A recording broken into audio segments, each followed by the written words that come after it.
আমরা অতীতে দেখেছি দুঃখজনকভাবে একটি চিত্র বারবার দেখেছি আমরা, সেটি হচ্ছে যত না আমরা ভবিষ্যৎ নিয়ে আলোচনা করেছি তার থেকে বেশি আমরা অতীত নিয়ে আলোচনা করেছি।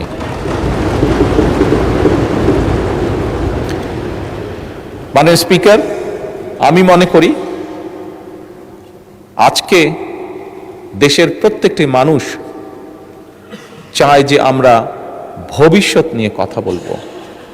সেজন্যই মাননীয় স্পিকার, এই যে বাজেট সেশন, এই বাজেট সেশনকে বিশেষ করে যেহেতু আমি সরকারি দলের সদস্য, সেই জন্য আজকে আমরা যে বাজেট উপস্থাপন করছি, এই বাজেটকে আমি একটি নামকরণ দিতে চাই, সেটি হচ্ছে জীবন বান্ধব বাজেট।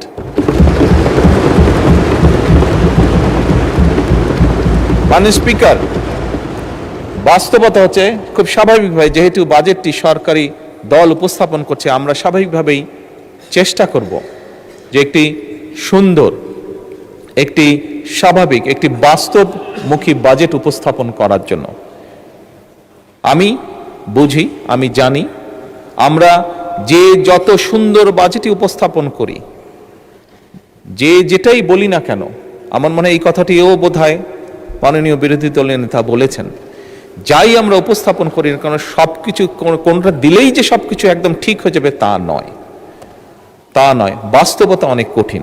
তারপরে বিভিন্ন বিষয় বিবেচনা করে মাননীয় স্পিকার, যে বাজেটটি আমরা এখানে উপস্থাপন করেছি সেটি অবশ্যই আমরা চেষ্টা করেছি আমাদের সর্বোচ্চ দিয়ে, আমাদের সর্বোচ্চ বুদ্ধি, বিবেক, জ্ঞান দিয়ে আমরা চেষ্টা করেছি এমন একটি বাজেট উপস্থাপন করতে, যেই বাজেটটি শ্রেণী পেশা সমাজের সকল মানুষ কিছুটা হলেও যাতে কিছুটা হলেও স্বস্তির শ্বাস ফেলতে পারে। মাননীয় স্পিকার,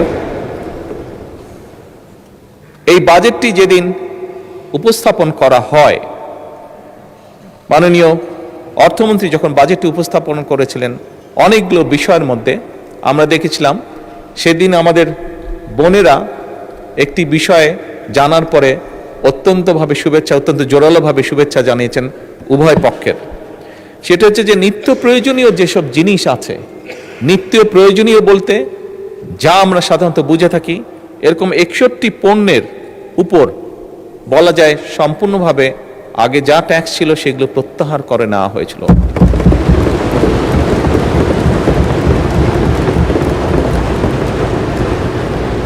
মাননীয় স্পিকার, এটি আমি গৌরব করে বলতে চাই না, তবে বাস্তবতার ভিত্তিতে বলতে চাই, এবং তার জন্য সর্বোপরি আমি প্রথমেই আল্লাহ রব্বুল আলমিনের দরবারে শুকরিয়া আদায় করতে চাই যে এই শুল্ক প্রত্যাহার করার ফলে আমরা অতীতে খেয়াল করেছি যে বাজেট উপস্থাপনের আগে এবং বাজেট উপস্থাপনের পরে, আগে পরে দুদিকতেই অনেক নিত্য প্রয়োজনীয় জিনিসের দাম হঠাৎ করে কোনো কারণ ছাড়া বেড়ে যেত। তবে আলহামদুলিল্লাহ, আল্লাহর রহমতে এবছর আমরা সেরকম কোনো দৃশ্য দেখিনি।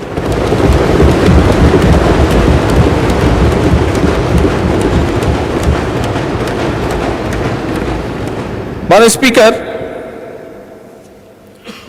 একটি রাজনৈতিক দল হিসেবে, একটি রাজনৈতিক সরকার হিসাবে আমরা মনে করি আমাদের জনগণের প্রতি যে দায়িত্ব, তার একটু হলেও আমরা হয়তো পূরণ করতে সক্ষম হয়েছি, কিছুটা হলেও আমরা জনগণকে রিলিফ দিতে পেরেছি।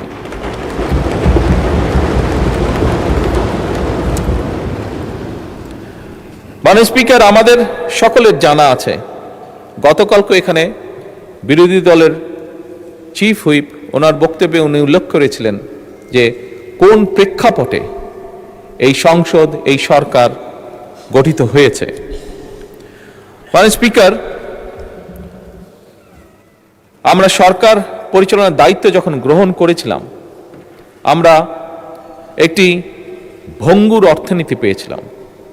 তার ভিতরে দুর্নীতি, লুটপাট, অব্যবস্থাপনা এবং স্বার্থ সংশ্লিষ্ট বা ভুল নীতির কারণে দেশের অর্থনৈতিক খাত বলা যায় সম্পূর্ণভাবে ধ্বংসস্তূপ হয়ে গিয়েছিল, ধ্বংসপ্রাপ্ত হয়ে গিয়েছিল। এর বাইরে তো যেই কথাটি মাননীয় বিরোধী দলের নেতাও বলেছেন হাজার হাজার কোটি টাকা পাচার হয়েছিল, জাতীয় আন্তর্জাতিকভাবেও যেটি স্বীকৃত। মাননীয় স্পিকার, দেশের উৎপাদন এবং বিনিয়োগ প্রায় স্থবির হয়ে পড়েছিল।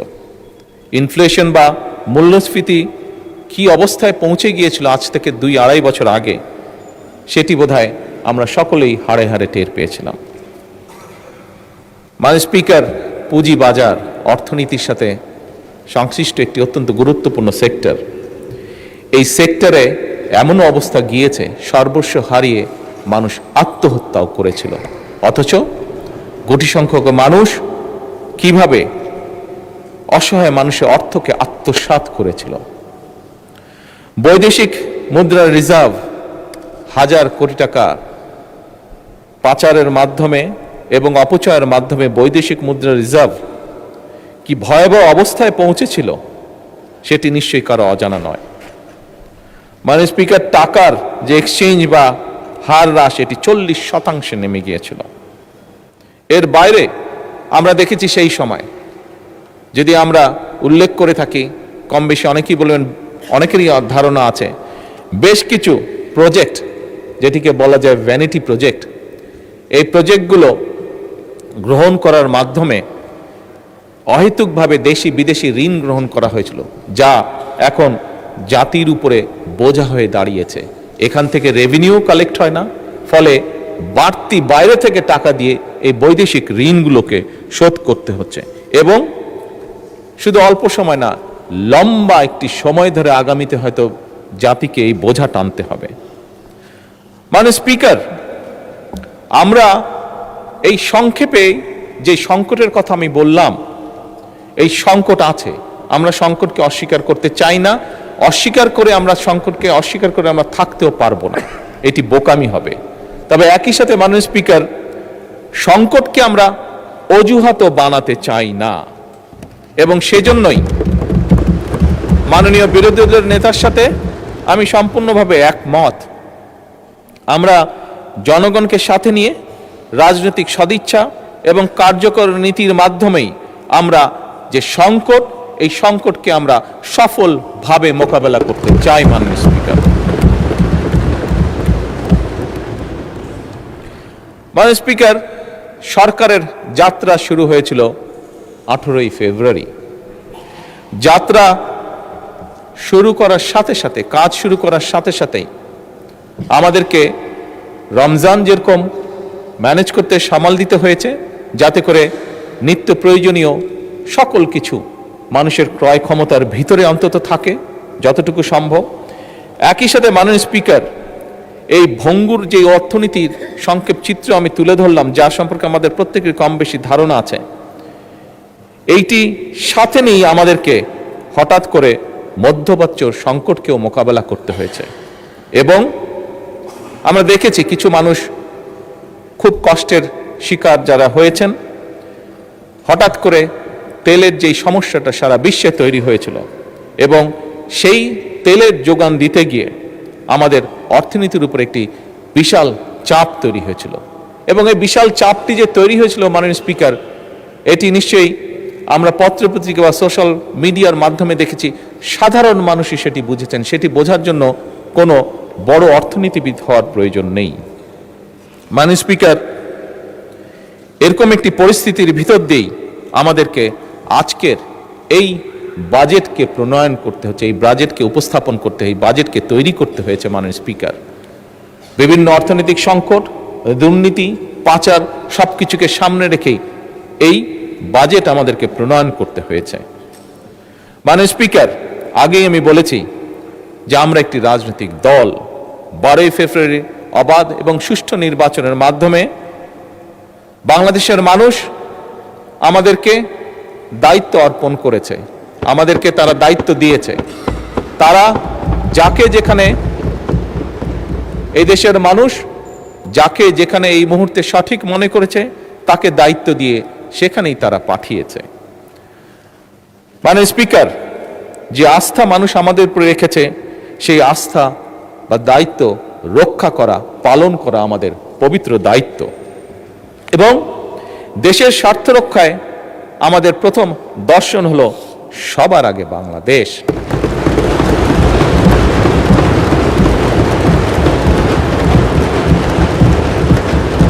মাননীয় স্পিকার, দেশের স্বার্থ রক্ষায় যেমন আমাদের দর্শন সবার আগে বাংলাদেশ, দেশের জনগণের স্বার্থ রক্ষায় আমাদের দর্শন হলো সবার জন্য বাংলাদেশ। এবং এই দর্শনের ভিত্তিতেই মাননীয় স্পিকার আমরা একটি গণতান্ত্রিক, মানবিক এবং কল্যাণমূলক রাষ্ট্র গঠনের লক্ষ্য নিয়ে 2026 এবং 27-এর অর্থ বছরের বাজেট প্রণয়ন করছি। মাননীয় স্পিকার,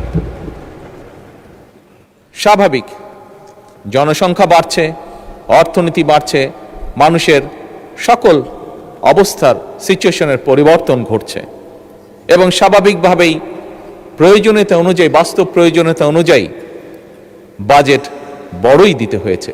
বাজেট বড়ই হয়, পৃথিবীর সব দেশেই তাই হয়ে থাকে, বাংলাদেশের ব্যতিক্রম নয়। মাননীয় স্পিকার, আমরা যে বাজেট সেশনে আলোচনা করছি বাজেট, এই আলোচনায় অনেক সদস্য হতেই পারে, হওয়াটাই স্বাভাবিক, যেটা আমরা বলেছি, আমি একমত বিরোধী দলের নেতার সাথে, বিভিন্ন জনের বিভিন্ন মতামত থাকতেই পারে। অনেকে এই বাজেটের আকার নিয়ে বলেছেন আকার হয়তো বড় হয়েছে, প্রশ্ন তুলেছেন বা তাদের কনসার্ন এক্সপ্রেস করেছেন। মাননীয় স্পিকার, মানুষের স্বপ্ন বা অধিকারের পরিধি কিন্তু এই সংখ্যার চেয়ে অনেক অনেক বড়। এবারে বাজেটে মাননীয় স্পিকার শুধু বার্ষিক, এবার যে বাজেট, এই বাজেটটি শুধু বার্ষিক আয় ব্যয়ের হিসাব নয় মাননীয় স্পিকার, বরং বাজেট বাংলাদেশের অর্থনীতিকে একটা নতুন ভিত্তির উপরে আমরা দাঁড় করাতে চাই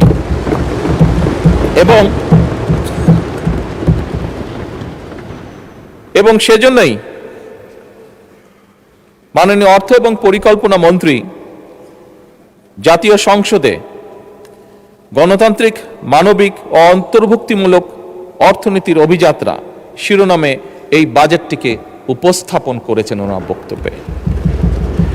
মাননীয় স্পিকার, এইবার যে আমরা যে বাজেটটি উপস্থাপন করছি, এই বাজেটের অন্য একটি গুরুত্বপূর্ণ লক্ষ্য হচ্ছে অর্থনীতিকে কিছু মুষ্টিমেয় সুবিধাভোগীদের কবল থেকে বের করে নিয়ে এসে সাধারণ নাগরিকের, সকল নাগরিকের এতে অংশগ্রহণ করা এবং এর মাধ্যমে একটি ন্যায়ভিত্তিক, মানবিক, মর্যাদাপূর্ণ এবং অন্তর্ভুক্তিমূলক অর্থনৈতিক ব্যবস্থা গড়ে তোলা। মাননীয় স্পিকার, এবারের বাজেটের অন্যতম তিনটি সবচেয়ে গুরুত্বপূর্ণ যে বিষয়, যেটির উপরে আমাদের সরকার জোর দিতে চাইছে, সেটি হচ্ছে প্রথমত দরিদ্র, নিম্ন আয় এবং ঝুঁকিগ্রস্ত মানুষের সামাজিক সুরক্ষা নিশ্চিত করে জীবনযাত্রার যে বোঝা, সেটিকে যতটুকু সম্ভব লাঘব করা।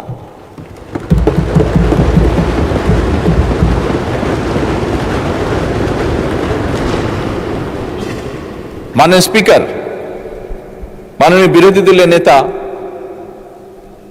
একটি কথা বলেছেন, স্বাভাবিকভাবে রাজনীতিতে থাকে, উনি বলেছেন কুচিকাটা করার কথা রাজনৈতিক ভাষায়, হ্যাঁ, কুচি কুচি করা উনি বলেছেন বিভিন্ন বক্তব্যে, বিবৃতির মাধ্যমে।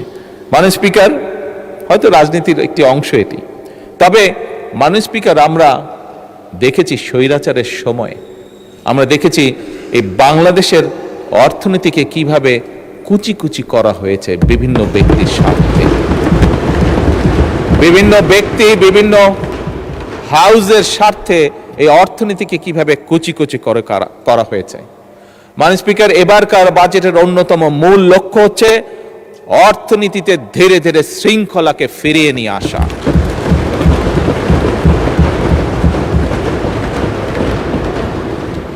মাননীয় স্পিকার, অন্যতম তৃতীয় যে মূল লক্ষ্য এই বাজেটের, সেই লক্ষ্যটি হচ্ছে যা, মাননীয় স্পিকার, আপনি জানেন গত সপ্তাহে আমি দুটি দেশ সফর করে এসেছি, একটি মালয়েশিয়া এবং একটি চীন।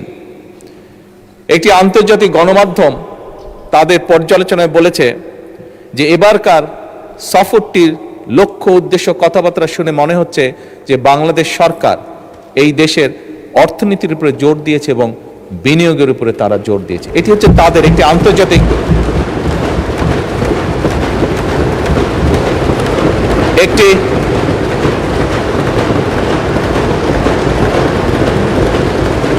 একটি আন্তর্জাতিক গণমাধ্যমের অ্যানালাইসিস। মাননীয় স্পিকার, ওনারা সঠিক বলেছেন, আমাদের তৃতীয় এবং সবচেয়ে গুরুত্বপূর্ণ যে লক্ষ্য এই বাজেটে, সেটি হচ্ছে বিনিয়োগ, উৎপাদন এবং কর্মসংস্থানের যে চাকা, সেটিকে সচল এবং শুধু সচলই নয়, সেটিকে বেগবান করা।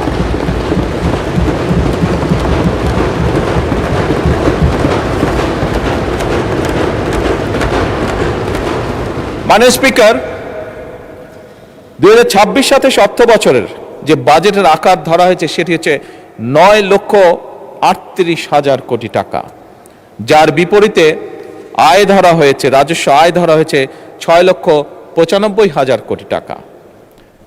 মাননীয় স্পিকার, দেশের বর্তমান বাস্তবতা হলো আমাদের সম্পদের সীমাবদ্ধতা রয়েছে, আমরা যত বড় বড় যাই কথা বলি না কেন। সুতরাং আমরা যদি অর্থনৈতিক যে চাকা সেটিকে যদি বেগবান রাখতে হয়, তাহলে অবশ্যই মাননীয় স্পিকার আমাদের বিনিয়োগ এবং বিনিয়োগ প্রয়োজন।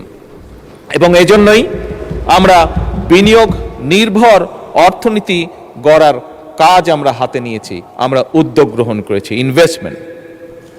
এবং এই উদ্দেশ্যে মাননীয় স্পিকার, আমরা বাজেটে উন্নয়ন ব্যয়ের অংশ সামনের অর্থ বছরের জন্য 50%-এরও বেশি বৃদ্ধি করে 3,16,000 কোটি টাকায় উন্নীত করেছি। মাননীয় স্পিকার,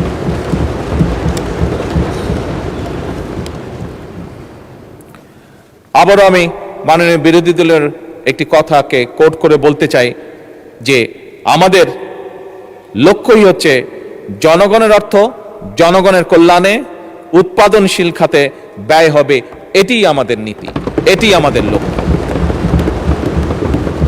মাননীয় স্পিকার, সরকারি বিনিয়োগের ক্ষেত্রে কোন প্রকল্পে কত টাকা ব্যয় হলো সেটি আমরা সেভাবে বিবেচনায় নিতে চাই না, বরং আমাদের বিবেচনাটি হচ্ছে একটি প্রকল্পে যদি বিনিয়োগ হয়, সেই বিনিয়োগ এবং উৎপাদন কি ভূমিকা রাখবে মানুষের জীবনে, জনগণের কতটা উপকারে আসবে, কি পরিমাণ কর্মসংস্থান সেটি তৈরি করবে এবং তা পরিবেশের উপরে কি প্রভাব ফেলবে, এই বিষয়গুলোই হচ্ছে আমাদের বিবেচনা প্রকল্পের।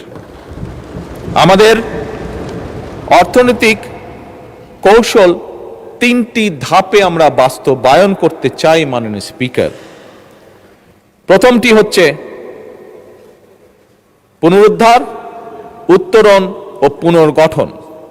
প্রথম ধাপে মাননীয় স্পিকার, অর্থনীতির যে অবনতি, যে ডিক্লাইন যেভাবে করছে, এটিকে ধরে রাখা, ধরে উপরের দিকে নিয়ে আসা, অর্থাৎ এটিকে রোধ করা, মূল্যস্ফীতিকে নিয়ন্ত্রণ করা, বৈদেশিক মুদ্রা ব্যবস্থাপনাকে শক্তিশালী করা, জ্বালানি ও খাদ্য নিরাপত্তা নিশ্চিত করা এবং একটি রাজনৈতিক সরকার হিসাবে একটি মূল যেটি লক্ষ্য হচ্ছে প্রান্তিক জনগোষ্ঠীর সুরক্ষা বৃদ্ধি করা। অর্থাৎ যারা আমাদেরকে ভোট দিয়ে এখানে পাঠিয়েছে তাদের জন্য কাজ করার জন্য তাদের সুরক্ষা বৃদ্ধি করা। মাননীয় স্পিকার, দ্বিতীয় ধাপে আমরা চাই রাজস্ব সংস্কার, ব্যাংকিং খাতের পুনর্গঠন, বিনিয়োগ পরিবেশের উন্নয়ন, রফতানি বহুমুখীকরণ এবং অবশ্যই কর্মসংস্থান সম্প্রসারণ করা। তৃতীয় ধাপে মাননীয় স্পিকার, উৎপাদনশীল, উদ্ভাবন নির্ভর, প্রতিযোগিতা এবং অন্তর্ভুক্তিমূলক অর্থনীতির ভিতকে সুদৃঢ় করা। মাননীয় স্পিকার, আমরা বিশ্বাস করি শুধু জিডিপি প্রবৃদ্ধির হার বাড়লেই প্রকৃত উন্নয়ন হয় না। উন্নয়ন তখনই হয়, একজন মানুষ হিসেবে, একজন রাজনীতিবিদ হিসেবে আমি উন্নয়নকে তখনই বুঝি যখন সাধারণ মানুষের ঘরে স্বস্তি আসে, যখন জনগোষ্ঠীর, বিশেষ করে দরিদ্র জনগোষ্ঠীর সামাজিক সুরক্ষা নিশ্চিত হয়, যখন তরুণরা তাদের যোগ্যতা অনুযায়ী কর্মে নিযুক্ত হয়, যখন কৃষক ভাইটি তার পরিশ্রমের ন্যায্য মূল্য পায়, অর্থাৎ তার যে প্রোডাক্ট সেটির ন্যায্য মূল্য পায়, যখন উদ্যোক্তারা, যেটি মাননীয় বিরোধী দলের নেতাও তার বক্তব্যে কিছুটা উল্লেখ করেছেন, যখন কোনো ইনভেস্টর বা উদ্যোক্তা কোনো রকম হয়রানি ছাড়া ব্যবসা শুরু করতে পারেন, ব্যবসা করতে পারেন এবং পরিচালনা করতে পারেন, এবং আমানতকারী তার অর্থ ফেরত পাওয়ার নিশ্চয়তা পান, এবং রাষ্ট্রীয় প্রতিষ্ঠানগুলো জনগণের কাছে স্বচ্ছ এবং দায়বদ্ধ থাকে। মাননীয় স্পিকার, আমি এটাকেই মনে করি অর্থবহ উন্নয়ন। আমাদের এবারের বাজেটে সেই মানবিক এবং গণতান্ত্রিক অর্থনীতির ভিত্তি নির্মাণের রূপকল্প।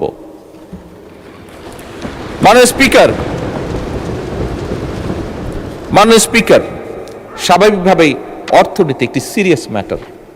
আমরা সেই জন্য পরিকল্পনা গ্রহণ করে পরিকল্পনার মাধ্যমে আমরা এগোতে চাই, এবং সেজন্যই আমরা এমন একটা অর্থনৈতিক ব্যবস্থা বা অর্থনীতি গড়ে তুলতে চাই যেখানে মাননীয় স্পিকার ঋণ নয়, উৎপাদন হবে বিনিয়োগ নির্ভর, কাগজে প্রবৃদ্ধি নয়, বরং কর্মসংস্থান এবং জনগণের জীবনযাত্রার মান হবে উন্নয়নের বড় সূচক।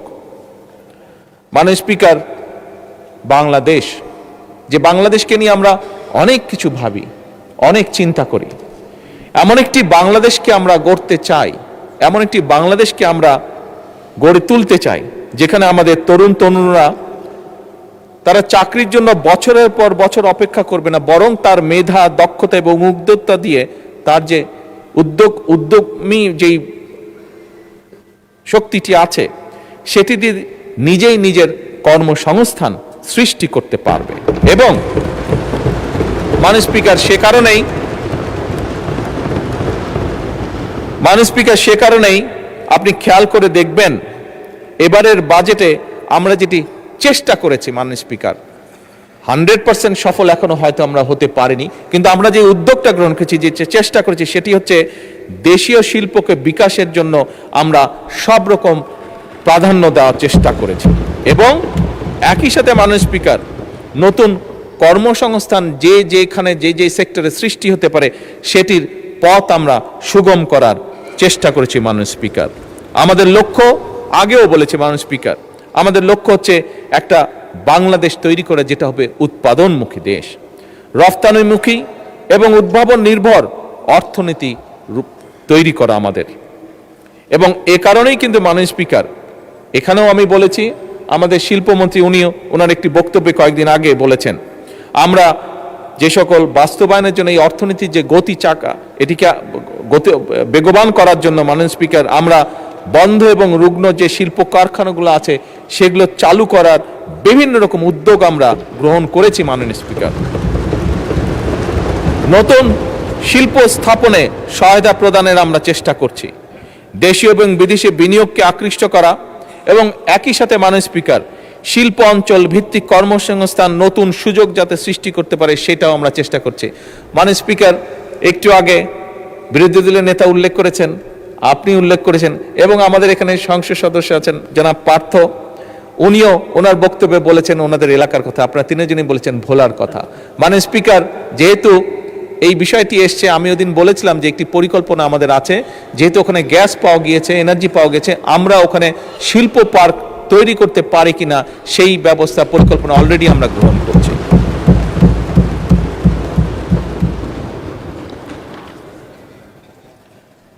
মাননীয় স্পিকার, একজন উদ্যোক্তা যেন সহজে তার ব্যবসা শুরু করতে পারেন এবং বাণিজ্যের প্রসার ঘটাতে পারেন, সেজন্য যে সকল আইন কানুন আছে বর্তমানে এই বাজেটের মাধ্যমে আমরা সেই আইন কানুনগুলোকে সহজ করে সে যাতে সহজে লোন বা ফান্ডিং পেতে পারে সেটাকেও উদ্যোগ গ্রহণ করা হয়েছে। এবং একই সাথে মাননীয় স্পিকার, উৎপাদিত যে পণ্য সেটার বাজার বৃদ্ধিতে সহায়তা করার যে সকল বাস্তব পদক্ষেপ গ্রহণ করা যায় আমরা সেই পদক্ষেপগুলো গ্রহণ করছি পর্যায়ক্রমিকভাবে। মাননীয় স্পিকার, এগুলো তো গেল প্রচলিত শিল্পের কথা। কতগুলো শিল্প আছে যেগুলো নিয়ে সাধারণত আমরা কথা বলি না, হয়তো সেমিনার সিম্পোজিয়ামে আমরা সেগুলো নিয়ে আলাপ করি, কিন্তু এই শিল্পগুলোর গুরুত্ব কিন্তু অপরিসীম। আমরা সেভাবে দেখি না বা চিন্তা করি না বলে আমরা সেটা হয়তো অনেক সময় বুঝে উঠতে পারি না। এই শিল্পগুলোর সাথে বিরাট একটি অংশ জড়িত আছে, যার মধ্যে বিরাট একটি অংশ হচ্ছেন আমাদের মা বোনেরা। একই সাথে অনেক তরুণ তরুণীও এই শিল্পগুলির সাথে জড়িত, মাননীয় স্পিকার। এবং এই খাতটির যে নামে পরিচিত সেটিকে বলে ক্রিয়েটিভ ইকোনমি। মাননীয় স্পিকার, কেউ কেউ হয়তো জিজ্ঞেস করতে পারেন এই ক্রিয়েটিভ ইকোনমির মধ্যে কারা কারা পড়তে পারে। এর মধ্যে মাননীয় স্পিকার চলচ্চিত্র পড়ে, থিয়েটার পড়ে, সঙ্গীত পড়ে, ডিজিটাল কন্টেন্ট পড়ে, ওটিটি পড়ে, গেমিং পড়ে, ডিজাইন পড়ে, ফ্যাশন পড়ে, সফটওয়্যার পড়ে, পর্যটন, এমনকি খেলাধুলা, এই সকল সেক্টরগুলি এর মধ্যে মোটামুটিভাবে ইনক্লুডেড। মাননীয় স্পিকার, এই সেক্টরগুলোর মধ্যে লক্ষ কোটি মানুষ জড়িত। আমরা এই সেক্টরগুলোর উপরে জোর দিতে চাই এবং এখান থেকে এই সেক্টরগুলোকে আমরা আরো ভাইব্রেন্ট করে গড়ে তুলতে চাই। এবং সে কারণেই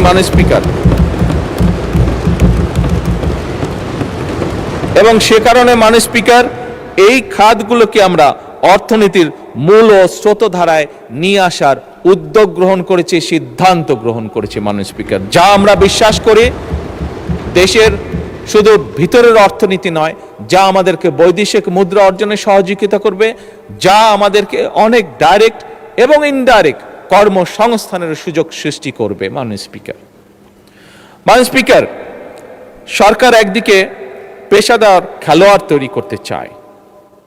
আমাদের গ্যালারিতে আজকে অনেক তরুণ তরুণীরা আছে, এদের মধ্যে অনেকেই আছে যারা বাই বন্ড, যারা বিভিন্ন, তাদেরকে যদি একটু সুযোগ দেওয়া হয় বাই বন্ড তারা ভালো খেলোয়াড় হতে পারবে। মাননীয় স্পিকার, আপনি নিজেও আপনার জীবনে একজন ভালো ফুটবল প্লেয়ার ছিলেন। মাননীয়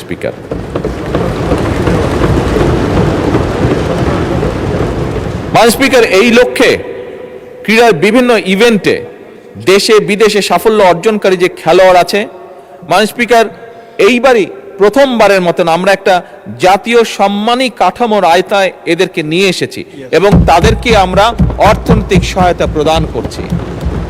আমাদের দেশে খুব স্বাভাবিকভাবে মাননীয় স্পিকার একটি সামাজিক একটি পারসেপশন রয়ে গিয়েছে আমাদের মধ্যে, যে খেলাধুলা করলে, যদি বেশি খেলাধুলা কেউ করে তাহলে জীবনে সে বড় কিছু হতে পারবে না।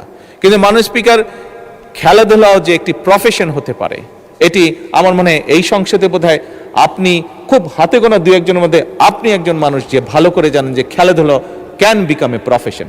এবং আমরা এটিকে, মাননীয় স্পিকার, এটিকে আমরা তুলে ধরতে চাই। এই খেলাধুলার প্রফেশন হতে হবে, এর মাধ্যমে আমরা আমাদের ভবিষ্যৎ প্রজন্মের যারা সদস্য তাদেরকে, যারা এই খেলাধুলায় ভালো, তাদেরকে আমরা প্যাট্রোনাইজ করতে চাই, তাদেরকে সেইটাকে পেশা হিসেবে আমরা শক্তিশালীভাবে গড়ে তুলতে চাই। মাননীয় স্পিকার, অপরদিকে দেশে খেলাধুলায় যে শিক্ষা কারিকুলামে আমরা স্পোর্টসকে একটি বিষয় হিসেবে অন্তর্ভুক্ত করতে চাই। আমাদের যে রেগুলার কারিকুলাম আছে তার মধ্যে আমরা স্পোর্টসকে নিয়ে আসতে চাই। এই ব্যাপারে কাজ চলছে, ইনশাআল্লাহ আগামী এক বছরের মধ্যে আমরা এটার প্রতিফলন দেখতে পাবো। মাননীয় স্পিকার, নতুন কুড়ি আমরা যারা আছি, আপনারা সহ মাননীয় স্পিকার, যে এইজ গ্রুপটা আছে, আমরা কম বেশি সবাই নতুন কুড়ি শব্দটির সাথে পরিচিত, যেটি শহীদ রাষ্ট্রপতি জিয়াউর রহমান চালু করেছিলেন এই দেশের সেই সময়কার শিশু কিশোর যারা ছিল তাদের ভিতরে যে প্রতিভা ছিল, সেই প্রতিভাগুলো, কালচারাল প্রতিভা যেগুলো ছিল, সেটিকে বের করে নিয়ে আসা, তাদেরকে আরো কনফিডেন্ট ভাবে গড়ে তোলা। মাননীয় স্পিকার, সেই নতুন কুড়িরই চালু হয়েছে এবং নতুন কুড়ির আরেকটি নতুন ভার্সনও আমরা চালু করেছি, সেটি হচ্ছে স্পোর্টস। মাননীয় স্পিকার, আমরা নতুন কুড়িতে যেরকম আমাদের আগামী প্রজন্মরা, ভবিষ্যৎ প্রজন্মরা তাদের কোয়ালিটিসগুলোকে বের করে নিয়ে আসবে, ঠিক খেলাধুলার ক্ষেত্রে আমরা নতুন কুড়ি চালু করেছি। এর মাধ্যমে মাননীয় স্পিকার, এই খাতগুলোর অর্থনীতি একটি নতুন খাত হিসেবে বিকশিত হওয়ার পাশাপাশি এর মাধ্যমে সারা দেশের তরুণদের মধ্যে আয় এবং কর্মসংস্থান সৃষ্টি হবে। এবং একই সাথে মাননীয় স্পিকার, দৃঢ়ভাবে আমি বিশ্বাস করি সামাজিক ও সাংস্কৃতিক একত্রতা এবং সংহতি বৃদ্ধি পাবে। মাননীয় স্পিকার, মাননীয় বিরোধী দলীয় নেতা তার বক্তব্যে উল্লেখ করেছেন, আমরা সকলেই জানি যে বাংলাদেশের যে শ্রম বাজার বিদেশে আছে, এটির উদ্যোক্তা ছিলেন শহীদ রাষ্ট্রপতি জিয়াউর রহমান। শহীদ রাষ্ট্রপতি জিয়াউর রহমানের সময় মধ্যপ্রাচ্য সহ, বিশেষ করে মধ্যপ্রাচ্য, পৃথিবীর অন্য দেশ তো অবশ্যই আছে, বাট বিশেষ করে মধ্যপ্রাচ্য এবং মধ্যপ্রাচ্যের বাইরেও বিভিন্ন দেশে সেই সময় বাংলাদেশ থেকে বিভিন্ন শ্রেণী পেশার মানুষ তাদের কর্মসংস্থান নিয়ে সেখানে গিয়েছিল। মাননীয় স্পিকার, শহীদ জিয়ার সেই ধারাবাহিকতাটাকে রক্ষা করে বর্তমান সরকার বৈশ্বিক শ্রমবাজারে আরো বেশি সংখ্যক দক্ষ জনশক্তি জন্য নতুন নতুন বৈদেশিক কর্মসংস্থানের সুযোগ সৃষ্টি করার চেষ্টা করছে মাননীয় স্পিকার। এবং শুধু তাই নয়, প্রবাসী বাংলাদেশিরা আমরা জানি আমাদের অর্থনীতিতে একটি শক্তিশালী ভূমিকা রাখেন এবং সে কারণে মাননীয় স্পিকার আমরা কাজ করছি এই যে প্রবাসীরা যখন দেশে ফিরেন তাদের বা বিদেশেই থাকেন তাদেরকে অনেক সময় অনেক সমস্যার সম্মুখীন হতে হয়। এই সমস্যার সম্মুখীন যেগুলা তারা হন এইগুলো যাতে কিছুটা হলেও তাদেরকে আমরা রিলিফ দিতে পারি, সেই জন্য মাননীয় স্পিকার আমরা একটি কার্ডের উপরে কাজ করছি যেটির নাম আমরা দিয়েছি প্রবাসী কার্ড। এবং এই কার্ডের মাধ্যমে আমরা তাদেরকে তাদের যে প্রাত্যহিক যে সমস্যাগুলো সেগুলো কিভাবে তাদেরকে রিলিফ দেওয়া যায় সেখানে সেই ব্যবস্থাটি আমরা রাখছি। মাননীয় স্পিকার, যে কোনো দেশের অর্থনীতি বিদ্যুৎ ও জ্বালানির উপরে ভীষণভাবে নির্ভরশীল, যে দেশের কথাই বলি না কেন। মাননীয় স্পিকার, তাই জ্বালানি নিরাপত্তা নিশ্চিত করা শুধু একটা অর্থনৈতিক বিষয় নয়, বরং এটির সাথে জাতীয় নিরাপত্তা ও ভবিষ্যৎ উন্নয়ন ভিত্তি এটা। মাননীয় স্পিকার, বর্তমান সরকার দায়িত্ব গ্রহণের সময় এমন একটি জ্বালানি খাত পেয়েছে যেটি নিয়ে গতকালকে আমরা এই সংসদে আলোচনা করেছি, যেই খাতের মাননীয় স্পিকার সীমাহীন দুর্নীতি ঘটেছে, সীমাহীন এমন দুর্নীতি ঘটেছে মাননীয় স্পিকার, ঘটনাগুলো শুনলে জানলে রীতিমতন গা শিউরে ওঠে কিভাবে এই দেশের জনগণের অর্থর অপচয় করা হয়েছে। দীর্ঘদিনের ভুল ও প্ল্যানহীন বা অপরিকল্পিত সিদ্ধান্ত অথবা উদ্দেশ্যমূলক ব্যয়বহুল চুক্তি এবং দেশীয় অনুসন্ধানে চরমভাবে অবহেলা করা হয়েছে। বিভিন্ন বিদেশি কোম্পানিকে বিভিন্ন ফিল্ডগুলো দিয়ে দেওয়া হয়েছে, আমাদের নিজেদের যে বাপেক্স আছে সেটিকে কোনো রকম উৎসাহ দেওয়া হয়নি, সেটির জন্য কোনো রকম কাজ করা হয়নি, শুধুমাত্র নিজেদের স্বার্থে, রাজনৈতিক স্বার্থে, ক্ষমতা ধরে রাখার স্বার্থে বিদেশি কিছু কোম্পানিকে সেই সুযোগগুলো দেওয়া হয়েছিল। মাননীয় স্পিকার, এই খাত বহুমাত্রিক সংকটে নিমজ্জিত। বর্তমান সরকার জ্বালানি খাতে শৃঙ্খলা প্রতিষ্ঠা করতে সব রকমের উদ্যোগ গ্রহণ করেছে। মধ্যপ্রাচ্য সংকট আমাদের সামনে মাননীয় স্পিকার আরেকবার প্রমাণ করেছে যে আমদানি নির্ভর জ্বালানি ব্যবস্থা আমাদের জন্য কতটা ঝুঁকিপূর্ণ বা যে কোনো দেশের জন্য কতটা ঝুঁকিপূর্ণ। এবং সেই কারণে সরকার জ্বালানির উৎস বহুমুখীকরণ, দেশীয় গ্যাস অনুসন্ধান, রিনিউয়েবল এনার্জির সম্প্রসারণ, জাতীয় গ্রিডকে মডার্নাইজ করা, জ্বালানি দক্ষতা বৃদ্ধির উপরে আমরা গুরুত্ব আরোপ দিয়েছি। কারণ আমরা যেই $1 ট্রিলিয়ন ইকোনমিকে এইম করছি সেটিকে যদি আমাদের বাস্তবায়ন করতে হয় মাননীয় স্পিকার, তাহলে অবশ্যই আমাদেরকে এনশিওর করতে হবে যাতে নির্বিঘ্ন জ্বালানি সাপ্লাই অব্যাহত থাকে।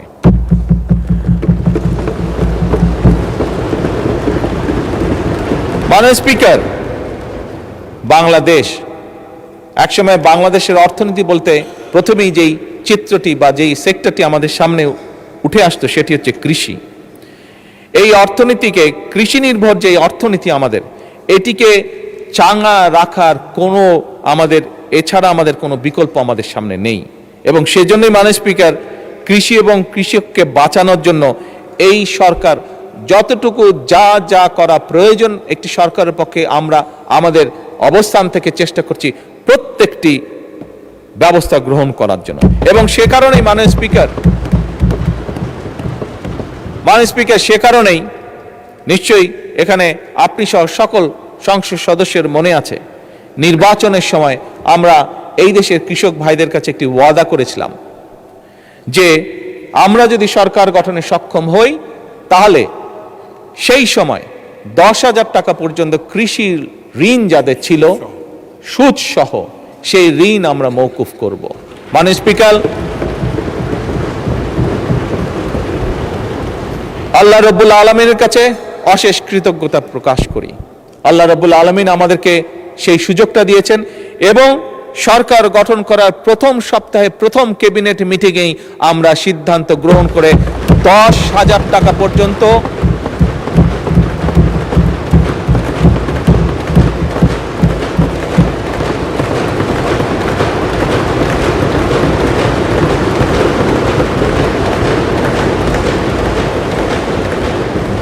টাকা পর্যন্ত সুদ সহ যে কৃষি ঋণ ছিল প্রায় 13 লক্ষ কৃষকের সেই কৃষি ঋণ আমরা মওকুফ করেছি সরকার।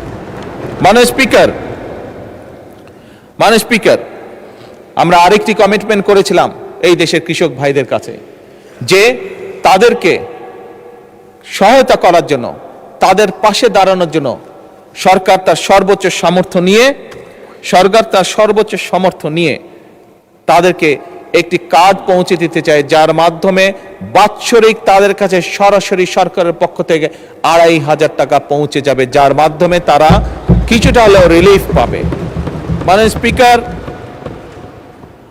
স্পিকার, এই কার্ডের মাধ্যমে, যা বেশ কিছু লম্বা, এই কার্ডের মাধ্যমে আমরা কৃষক ভাইদের কাছে আরো 10টি, শুধু যে তাদের কাছে টাকা পৌঁছবে তা নয়, আরো 10টি সুবিধা আমরা পৌঁছে দিব।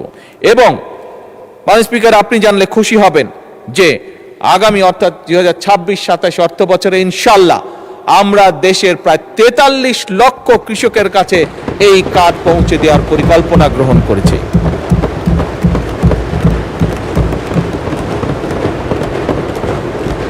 মাননীয় স্পিকার, কৃষির ব্যাপারে সংক্ষেপে আপনার সামনে তুলে ধরলাম, এই সংসদের সামনে তুলে ধরলাম। কৃষির সাথে আরেকটি বিষয় ওতপ্রোতভাবে জড়িত। শুধু কৃষি বা কেন বলি, আমাদের সকালে ঘুম থেকে উঠে রাতে ঘুমানো যাওয়া পর্যন্ত যেই বিষয়টি একটি জড়িত, সেটি হচ্ছে দেশের পানি। মাননীয় স্পিকার, দেশে দীর্ঘদিন ধরে নদী খনন, পানি সংরক্ষণ, বন্যা নিয়ন্ত্রণ, নদী ভাঙন প্রতিরোধ, আন্তঃনদী ব্যবস্থায় সমন্বিত পরিকল্পনা একটি অভাব ছিল বা আছে, আমি বলবো এখনো বিদ্যমান আছে।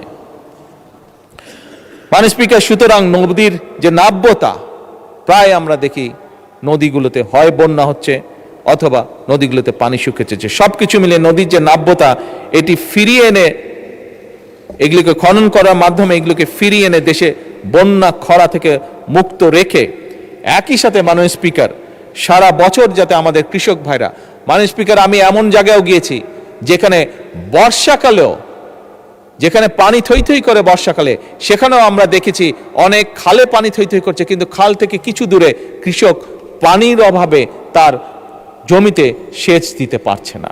সেজন্যই মাননীয় স্পিকার, সারা বছর যাতে কৃষক সেচ সুবিধা নিশ্চিত রাখতে পারে, তার জন্য বর্তমান সরকার পুনরায় যেখানে সম্ভব নদীগুলো, যে সকল নদী পসিবল সেই নদীগুলো এবং খালগুলোকে খনন এবং পুনর্খননের কাজ এরই ভিতরে শুরু করেছে। মাননীয় স্পিকার, আগামী 5 বছরে আমাদের পরিকল্পনা সমগ্র বাংলাদেশে ইনশাল্লাহ আমরা 20,000 কিলোমিটার খাল খনন করব। এবং মাননীয় স্পিকার, এরই মধ্যে 20,000-এর মধ্যে গত 3 মাসে আমরা প্রায় 900 কিলোমিটার খাল পুনর্খনন এবং খনন করেছি।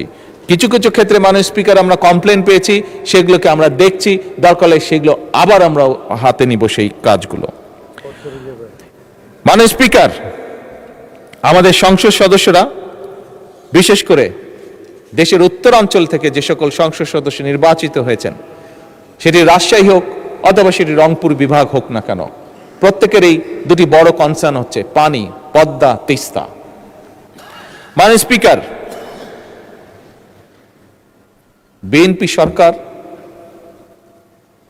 বরাবরই কৃষি বা কৃষি বান্ধব সরকার। বিএনপি সরকার যখনই সুযোগ পেয়েছে দেশ পরিচালনার, সকল সময় নিশ্চিত করার চেষ্টা করেছে যে আমরা দেশের মানুষের পানি যাতে নিশ্চিত রাখতে পারি, পানির প্রবাহ। এবং সে কারণে মাননীয় স্পিকার, বর্তমান সরকার পদ্মা ব্যারেজ নির্মাণের উদ্যোগ গ্রহণ করেছে, যা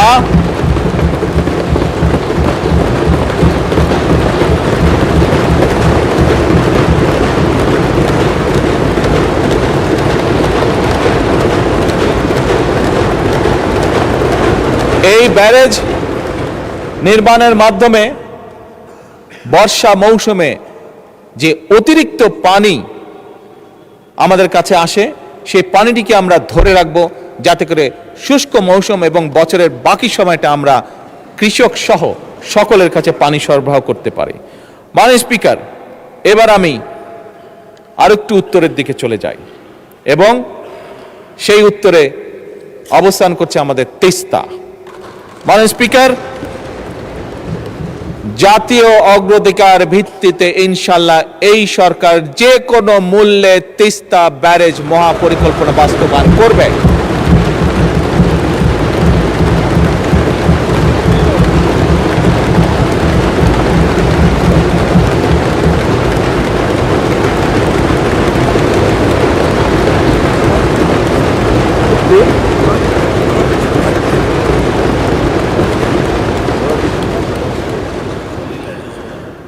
মাননীয় স্পিকার, একটি দেশের জন্য শিক্ষিত, দক্ষ এবং নৈতিক মূল্যবোধ সম্পন্ন মানুষ হচ্ছে সবচেয়ে বড় সম্পদ একটি দেশের জন্য। আমরা দেখেছি ফ্যাসিবাদের ১.৫ দশকে কিভাবে শিক্ষা ব্যবস্থাকে একদম পরিকল্পিতভাবে ধ্বংস করে দেওয়া হয়েছিল।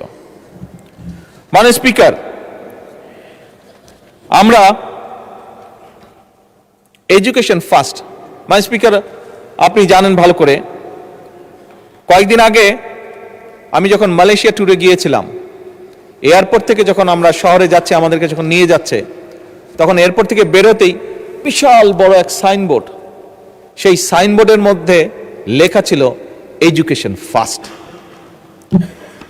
মাননীয় স্পিকার, এই নীতিতে তারা বিশ্বাস করে, বোঝা গেল তাদের যে পরিবর্তন, সেই পরিবর্তন এ কারণেই, কারণ তারা বিশ্বাস করে এডুকেশন ফার্স্ট। মাননীয় স্পিকার, আমি এবং আমরা সমগ্র জাতি আমরা বিশ্বাস করতে চাই এডুকেশন ফার্স্ট নীতি বাস্তবায়নে।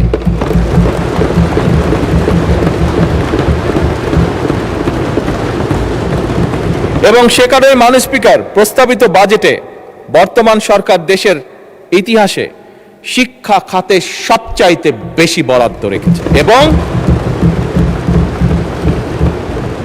মাননীয় স্পিকার, আগামী অর্থ বছরে শিক্ষা খাতে বরাদ্দ জিডিপির 2% উন্নীত করার প্রস্তাব করা আছে।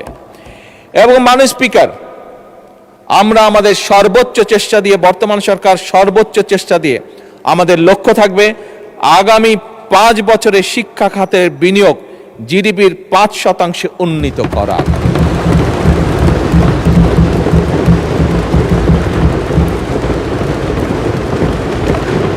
মাননীয় স্পিকার, আপনি আপনার পরিবার, আপনার সমাজ ব্যবস্থা, আমরা আমাদের পরিবার সমাজ ব্যবস্থায় প্রায় দেখি আমাদের আত্মীয় স্বজন পরিবারের অনেক ইয়াং সদস্য সার্টিফিকেট নিয়ে এসেছে, কিন্তু এই সার্টিফিকেট নিয়ে মাসের পর মাস, বছরের পর বছর সে কর্মসংস্থানের জন্য ঘুরে বেড়াচ্ছে, কিন্তু বেচারা একটি কর্মসংস্থানের ব্যবস্থা করতে পারছে না। মাননীয় স্পিকার, আমরা এই সার্টিফিকেট সিস্টেম, হ্যাঁ সার্টিফিকেট অবশ্যই থাকবে, কিন্তু এই সার্টিফিকেটে নির্ভর যে শিক্ষা সিস্টেম, এটির আমরা পরিবর্তন করতে চাই মাননীয় স্পিকার। এবং এই পরিবর্তনের মাধ্যমে মাননীয় স্পিকার, আমরা কারিগরি শিক্ষার মাধ্যমে একটি কর্মমুখী শিক্ষা ব্যবস্থা গড়ে তুলতে চাই, যেখানে একজন তরুণ, একজন যুবক শুধু সার্টিফিকেটের উপরে নির্ভরশীল থাকবে না, বরং তার এমন কোয়ালিটি থাকবে যেটার মাধ্যমে সে নিজে কনফিডেন্ট থাকবে যে শুধু সার্টিফিকেট আছে এটাই তার ভরসা হবে না, তার নিজের যোগ্যতা, তার নিজের কোয়ালিফিকেশনের উপরে তার নির্ভরতা থাকবে, তার আত্মবিশ্বাস থাকবে এবং সে নিজের পায়ে জীবনে উঠে দাঁড়াতে পারবে। এবং সে কারণে মাননীয় স্পিকার, আমরা ক্লাস 6 থেকে পর্যায়ক্রমিকভাবে কারিগরি শিক্ষা, বাংলা এবং ইংরেজির পাশাপাশি তৃতীয় ভাষা শিক্ষা আমরা ইন্ট্রোডিউস করতে চাই। মাননীয় স্পিকার, আমার চায়না সফরে আমি সেই দেশের সরকারকে বলেছি যে আমরা চাই, কারণ স্বাভাবিকভাবে তাদের অর্থনীতির পরিধি বাড়ছে এবং তাদের প্রয়োজন হচ্ছে, এখন তাদের দেশে অনেকগুলো বিজনেস সাবজেক্ট আছে যেখানে তাদের মানুষেরা আজ কাজ করে না, কারণ তাদের লাইফ স্ট্যান্ডার্ড বেড়ে গিয়েছে, তাদের বিদেশ থেকে আস্তে আস্তে এমন পরিস্থিতি আছে যে মধ্যপ্রাচ্যের মতন তারাও বিদেশ থেকে মানুষ নিতে চাইছে, যে সেই কাজগুলো তারা করবে। এবং মাননীয় স্পিকার, আমি যখন তাদেরকে এ কারণে তাদেরকে যখন বলেছি যে আমরা চাই আমাদের ছেলে মেয়েদেরকে ম্যান্ডারিন ল্যাঙ্গুয়েজ শেখাতে, তারা অত্যন্ত খুশি হয়েছে এবং তারা বলেছে তারা তাদের ল্যাঙ্গুয়েজ তারা এখানে শিখাবে। মাননীয় স্পিকার, আমি যা দেখে এসেছি, আমার সফরে আমি যা দেখে এসেছি, যে আমরা যদি আমাদের সন্তানদেরকে তৃতীয় ভাষা হিসেবে কয়েকটি ভাষার মধ্যে যদি, যেহেতু আসলে আমি মাত্র চায়না থেকে এসেছি সেই জন্যই ম্যান্ডারিনের কথাটি বলেছি, এই ভাষা আমরা শিখাতে পারি, আমি ব্যক্তিগতভাবে দৃঢ়ভাবে বিশ্বাস করি আমাদের প্রজন্মের বহু মানুষকে আমরা সুন্দর একটি ভবিষ্যৎ তৈরি করে দিতে সক্ষম হব। মাননীয় স্পিকার, একই সাথে মাননীয় স্পিকার, শুধু ম্যান্ডারিন না, এর বাইরে জাপানিজ আছে, এর বাইরে আমরা ফ্রেঞ্চ আছে, জার্মান আছে, অ্যারাবিক আছে, এই ভাষাগুলো আমরা ইন্ট্রোডিউস করতে চাইছি মাননীয় স্পিকার, থার্ড ল্যাঙ্গুয়েজ হিসাবে। এর বাইরে মাননীয় স্পিকার, ক্রীড়া ও শিক্ষা সংস্কৃতির বিকাশ, আনন্দময় প্রযুক্তি নির্ভর শিক্ষা, one teacher one tab, multimedia classroom, বিনামূল্যে ওয়াইফাই, এই সকল কিছু, একই সাথে প্রাইমারি স্কুলে বাচ্চাদের জন্য স্কুল ড্রেস, এই সবগুলো বিষয় আমরা পর্যায়ক্রমিকভাবে আমাদের শিক্ষা ব্যবস্থাকে, আমাদের শিক্ষার্থীদেরকে, আমাদের ভবিষ্যৎ প্রজন্মদেরকে শক্তিশালীভাবে, দৃঢ়ভাবে, কনফিডেন্টভাবে গড়ে তোলার জন্য এই বাজেটে আমরা এই পদক্ষেপগুলো রেখেছি, যা আমরা পর্যায়ক্রমিকভাবে ধীরে ধীরে বাস্তবায়ন করব ইনশাআল্লাহ।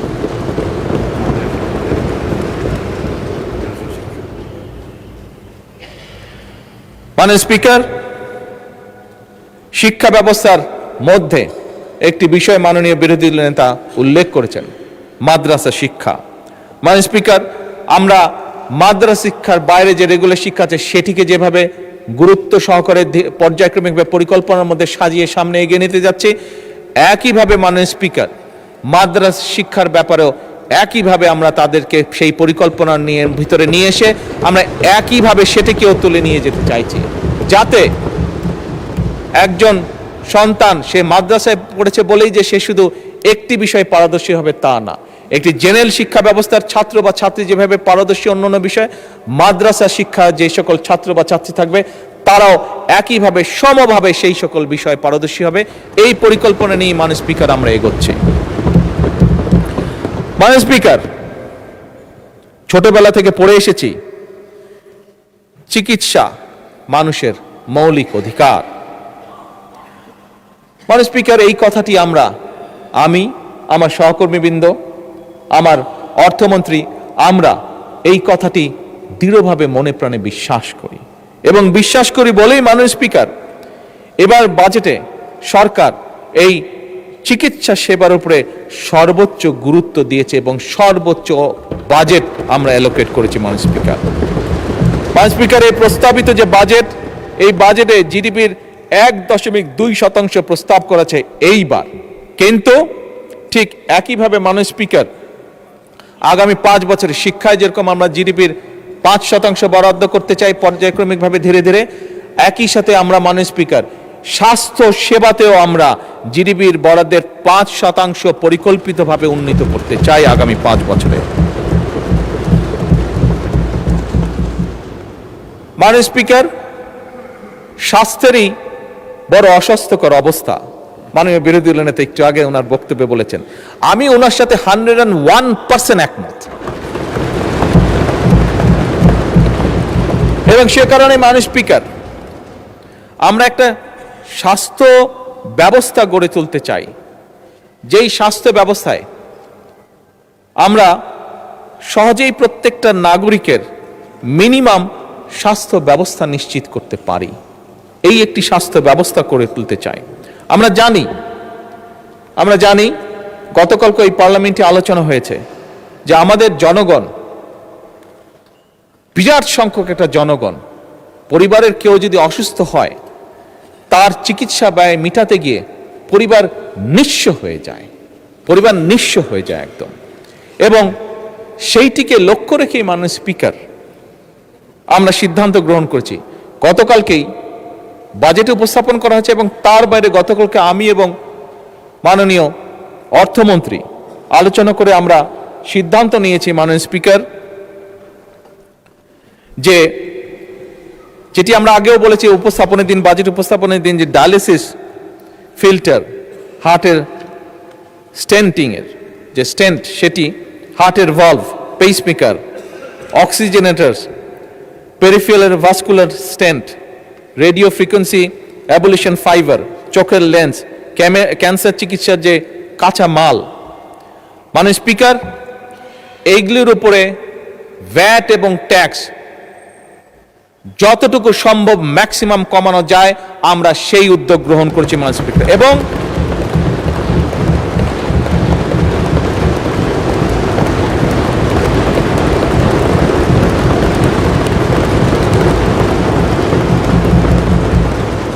এর ফলে আমরা মাননীয় স্পিকার হিসাব করে দেখেছি, একজন মানুষের যদি এখন হার্টে স্টেন্ট করতে 1 লক্ষ টাকা লাগে, এই আগামী পরশুদিন থেকে মাননীয় স্পিকার এই বাজেট পাস হওয়ার সাথে সাথে সেই খরচটি নেমে অলমোস্ট 50%, অর্থাৎ 50% চলে আসবে।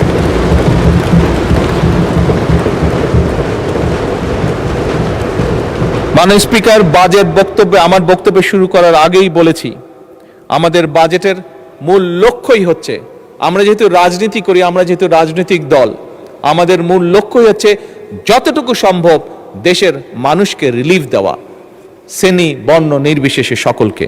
এবং সেটির প্রতিফলন মাননীয় স্পিকার আপনি চিকিৎসা খাতে দেখলেন। মাননীয় স্পিকার, চিকিৎসা যে ব্যয়, এই ব্যয়টি কমানোর পাশাপাশি আরেকটি বিষয় আমরা জোর দিয়েছি। এখানে মাননীয় বিরোধী দলের নেতা আছেন, ওনার সাথে আমার প্রথম লন্ডনে দেখা হয়েছিল আজকে থেকে প্রায় 5 বছর আগে। ওনার পরিবারের সদস্যরাও লন্ডনে থাকেন, উনি নিজে একজন চিকিৎসক, খুব সম্ভবত ওনার মেয়েও বোধহয় চিকিৎসক, আমি যতটুকু জানি। ছেলে চিকিৎসক, ওনার সবাই চিকিৎসক। আচ্ছা, ভেরি গুড, ভেরি গুড। মাননীয় বিরোধী দলীয় নেতা অবশ্যই ওয়াকিফাল আছেন, ওনার ধারণা আছে, যেহেতু উনি পরিবারের সাথে দেখা সাক্ষাৎ করার জন্য মাঝে জন্য ইউকেতে যান, আমিও যেহেতু আনফর্চুনেটলি বহুদিন আমাকে থাকতে হয়েছে দেশে আসতে না পারার কারণে।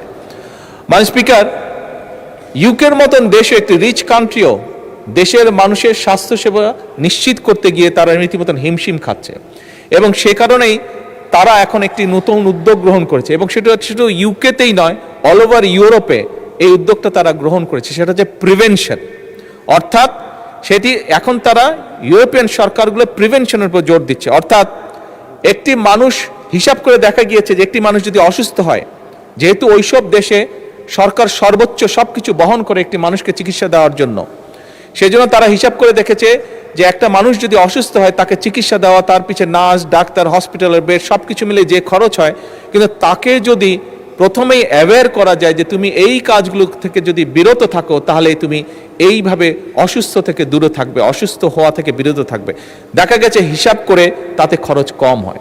মাননীয় স্পিকার, আমরাও এখন সিদ্ধান্ত গ্রহণ করেছি যে স্বাভাবিকভাবে 20 কোটি মানুষের দেশ, এত মানুষকে চিকিৎসা সুবিধা দিতে গেলে মাননীয় বিরোধী দলীয় নেতা বলেছেন কিভাবে মানুষ হসপিটালগুলোতে মাটিতে পর্যন্ত শুয়ে থাকে।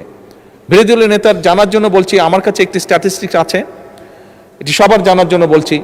হিসাব করে দেখা গিয়েছে মোটামুটিভাবে হাসপাতালগুলোতে, সারা বাংলাদেশের হাসপাতালগুলোতে মাটিতে শুয়ে থাকে প্রায় 40 লক্ষ মানুষ, 40 লক্ষ মানুষ যাদেরকে বেড দিতে পারে না।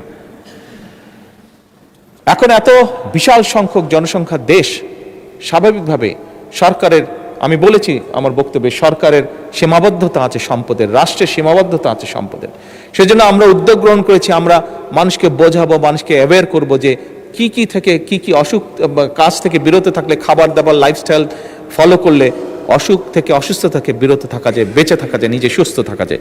এবং সেই জন্যই মাননীয় স্পিকার, আমরা prevention is better then cure এই পলিসি আমরা বাস্তবায়ন করতে চাইছি, এবং সে কারণেই আমরা সমগ্র বাংলাদেশে 1 লক্ষ হেলথ কেয়ারার বা হেলথ ওয়ার্কার নিয়োগ দেওয়ার পরিকল্পনা গ্রহণ করেছি,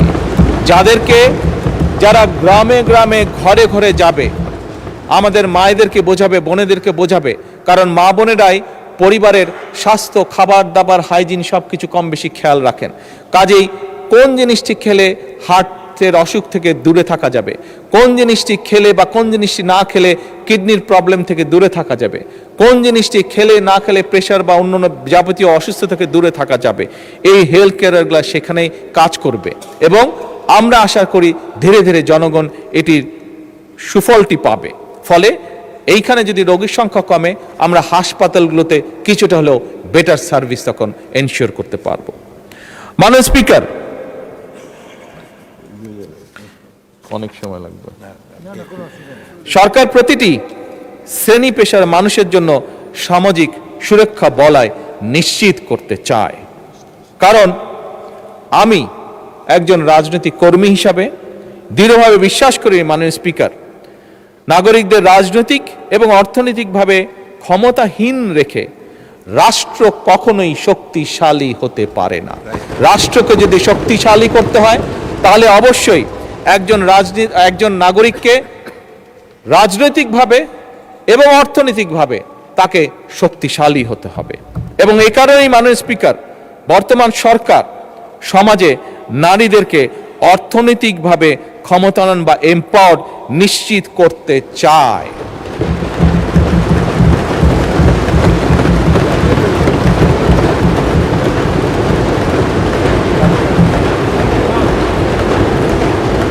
গতকাল আমাদের বিরোধী দলীয় একজন বন্ধু বলেছেন তার বক্তব্যে যে ফ্যামিলি কার্ড বাদ দেন, কর্মসংস্থানের ব্যবস্থা করান।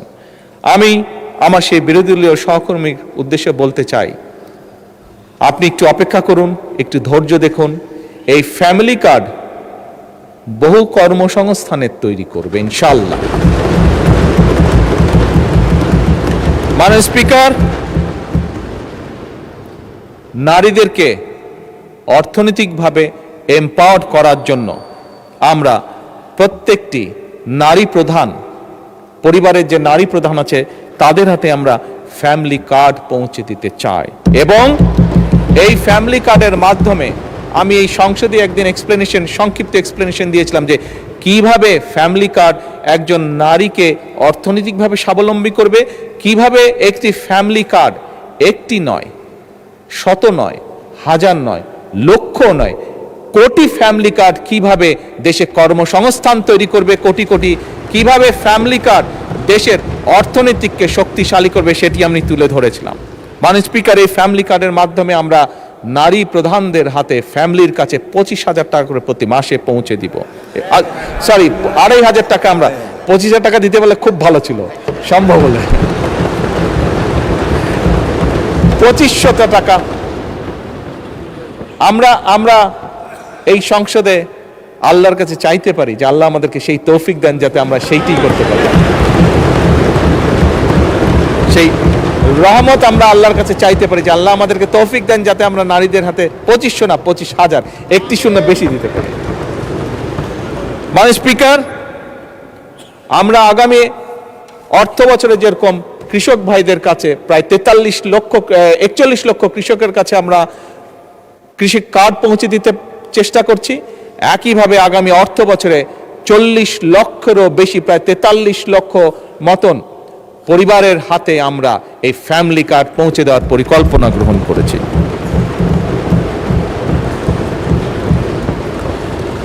মাননীয় স্পিকার, শুধু নারীদের কাছেই নয়, আমাদের এই সমাজে কিছু ব্যক্তি আছেন যে মানুষগুলোকে, আমি মুসলমান হই, আমি যে কোনো ধর্মেরই হই না কেন, অন্য ধর্ম যারা আছেন, এই মানুষগুলোর কাছে আমরা অনেক জীবনের বিভিন্ন গুরুত্বপূর্ণ সময় বিভিন্ন গুরুত্বপূর্ণ পরামর্শ নিয়ে থাকি। এই মানুষগুলো আমাদের জীবনের বাঁকে বাঁকে আমাদেরকে বিভিন্ন পরামর্শ দিয়ে থাকেন। তারা কারা? মুসলমান হিসেবে আমি তাদেরকে চিনি মুয়াজ্জেম নামে, তাদেরকে চিনি ইমাম নামে, তাদেরকে চিনি খতিব নামে, এই উপাধিতে তারা উপাধিত। মাননীয় স্পিকার, অন্য ধর্মেরও এই সকল ধর্মীয় ব্যক্তিত্ব আছেন। অধিকাংশ ক্ষেত্রে মাননীয় স্পিকার দেখেছি আমরা এই মানুষগুলোর মধ্যে বহু সংখ্যক মানুষ, বিরাট একটি অংশ অনেক মানবতর জীবনযাপন করেন। মাননীয় স্পিকার, আমরা নির্বাচনের আগে আমাদের দলের অবস্থান থেকে বলেছিলাম আমরা যেরকম নারীদের ফ্যামিলি কার্ড পৌঁছে দিতে চাই, আমরা যেরকম প্রবাসীদের কাছে প্রবাসী কার্ড পৌঁছে দিতে চাই, আমরা যেরকম কৃষক ভাইদের কাছে কৃষক কার্ড পৌঁছে দিতে চাই, আমরা এই যে মানুষগুলো যাদের কথা বললাম তাদের কাছেও আমরা একটি সরকার যতই সামান্য হোক, যত অল্পই হোক না কেন, তাদের কাছেও আমরা তাদের পাশে দাঁড়ানোর জন্য তাদের কাছে আমরা কিছু সম্মানই পৌঁছে দিতে চাই সরকারের পক্ষ থেকে। মাননীয় স্পিকার, এবং এই সম্মানটি আমরা প্রতি মাসে তাদের কাছে ইনশাল্লাহ পৌঁছে দিচ্ছি এবং পৌঁছে দিব মাননীয় স্পিকার, যার কাজ ইতিমধ্যে সরকার শুরু করেছে। মাননীয় স্পিকার, মাননীয় বিরোধী দলের নেতা ওনার বক্তব্যে একটি গুরুত্বপূর্ণ কিছু ব্যক্তির কথা বলেছেন, যেই ব্যক্তিগুলোর স্যাক্রিফাইসের কারণে আজ এই সংসদ, আমরা যারা এখানে বসে আছি, গত 17 বছরে বহু রাজনৈতিক দলের নেতাকর্মী, বহু অরাজনৈতিক ব্যক্তিবর্গ, মানুষ, তারা অকাতরে জীবন দিয়েছেন, পঙ্গুত্ব বরণ করেছেন, বিভিন্নভাবে নির্যাতিত হয়েছেন। এই 17 বছরে মাননীয় বিরোধী দলীয় নেতা বলেছেন তাদের জন্য একটা কিছু করার। আমি ওনার সাথে সম্পূর্ণ একমত। এই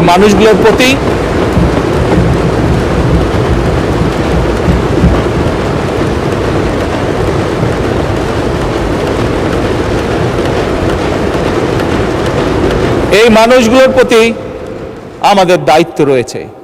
যতটুকুই আমাদের সামর্থ্য, রাষ্ট্র বা সরকারের সামর্থ্য, সেই অবস্থান থেকে আমি আমার এবং বিরোধী দলীয় নেতার পক্ষ থেকে মাননীয় অর্থমন্ত্রীকে অনুরোধ জানাবো যে এই মানুষগুলোর জন্য ব্যবস্থা গ্রহণ করার জন্য। ধন্যবাদ।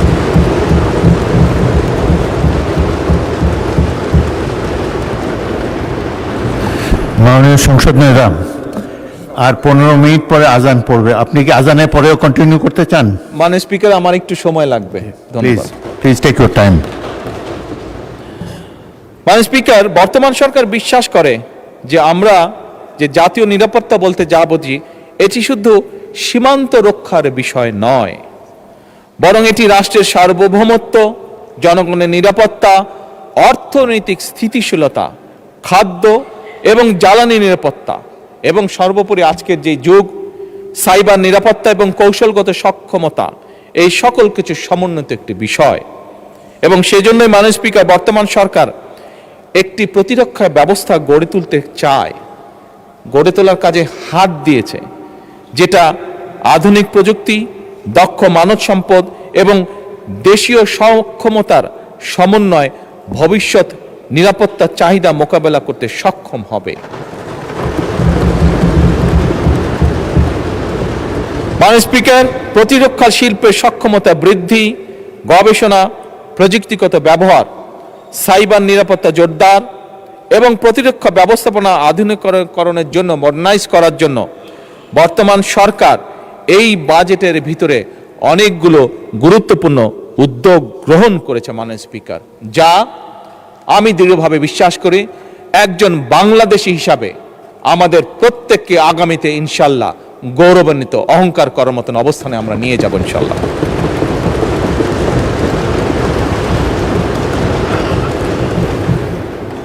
মাননীয় স্পিকার, রাষ্ট্রীয় অর্থনৈতিক ব্যবস্থাপনায় জনগণের আস্থা এবং বিশ্বাস থাকা একটি দেশের জন্য অত্যন্ত গুরুত্বপূর্ণ। আমি প্রথমে আমার বক্তব্যের শুরুতে বলেছিলাম কি একটি ভয়ঙ্কর ধ্বংসপ্রাপ্ত অর্থনীতি আমরা পেয়েছি, বা ইকোনমি আমরা আর্থিক অবস্থা আমরা ইনহেরিট করেছি। বর্তমান সরকার মাননীয় স্পিকার পুঁজিবাজারকে দীর্ঘমেয়াদী বিনিয়োগের একটা কার্যকর প্ল্যাটফর্ম হিসাবে গড়ে তুলতে চায়। আমরা দেখেছি বিনিয়োগ বাজারে বা পুঁজিবাজারে, আমরা দেখেছি পুঁজিবাজারে কিভাবে কি হয়েছিল স্বৈরাচারের সময়, কিভাবে অসহায় মানুষ সহ্য করতে না পেরে, কষ্ট সহ্য করতে না পেরে আত্মহত্যা করেছিল, যা বোধহয় পৃথিবীর অন্য কোনো দেশে কোনোদিন ঘটেনি। মাননীয় স্পিকার, এই পুঁজিবাজারকে কিভাবে দীর্ঘমেয়াদী বিনিয়োগের কার্যকর প্ল্যাটফর্ম তৈরি করা যায়, এর ভিতরেই বর্তমান সরকার পরিকল্পনা গ্রহণ করেছে। আমি দৃঢ়ভাবে বিশ্বাসী আমাদের যোগ্য ফাইন্যান্স মিনিস্টারের নেতৃত্বে আমরা কিছুদিনের মধ্যেই এর একটি ভেরি পজিটিভ রিফ্লেকশন আমরা দেখতে পাব।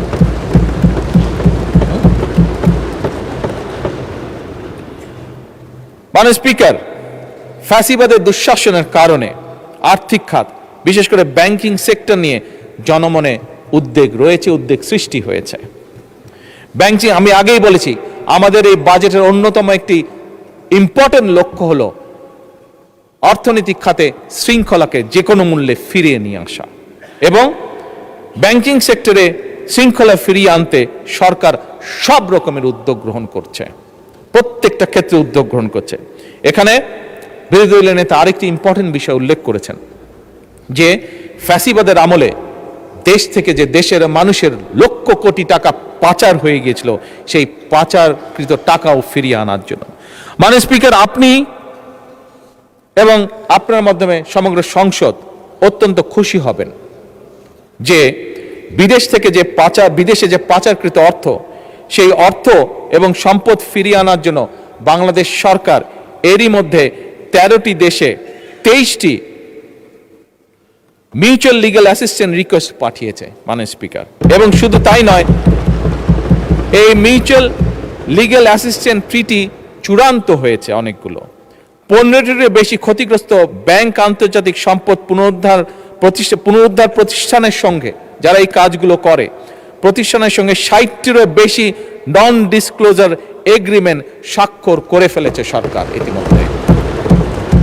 কাজেই মাননীয় বিরোধী দল নেতা যেমন বলেছেন, এই কাজ করার জন্য ওনারা আমাদের সব রকম সহায়তা দিবেন, তার জন্য আমি ওনাকে অত্যন্ত আন্তরিক ধন্যবাদ জানাই। আমরা বাংলাদেশের আইন কানুন এবং আন্তর্জাতিক আইন কানুনের মধ্যে থেকে মাধ্যমে যত দ্রুত এবং যত বেশি সম্পদ, দেশের মানুষের যে সম্পদ পাচার হয়েছে, যত বেশি সংখ্যক সম্পদ সম্ভব, সেটি আমরা ইনশাল্লাহ দেশে ফিরিয়ে নিয়ে আসব। মাননীয় স্পিকার, এই বাংলাদেশের জনগণ আমাদেরকে ভোট দিয়ে এই সংসদে পাঠিয়েছে। এই বাংলাদেশের মানুষের জনগণের সমর্থন নিয়েই আমরা সরকার গঠন করেছি।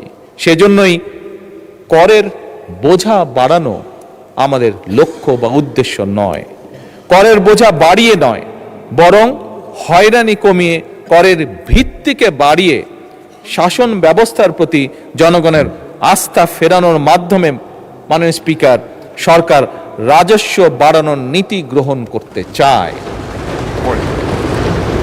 এটা আমি বলতে চাই, সরকার এমন একটা রাজস্ব ইকোসিস্টেম গড়ে তুলতে চায় মাননীয় স্পিকার।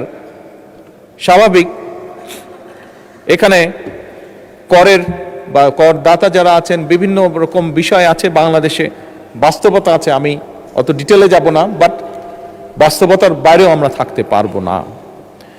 এবং সে কারণেই সরকার এমন একটা রাজস্ব ইকোসিস্টেম গড়ে তুলতে চায় যেখানে করদাতাগণ কর প্রদান করে উন্নয়নে অংশীদার হবেন এবং প্রাউড ফিল করবেন, গর্ব বোধ করবেন।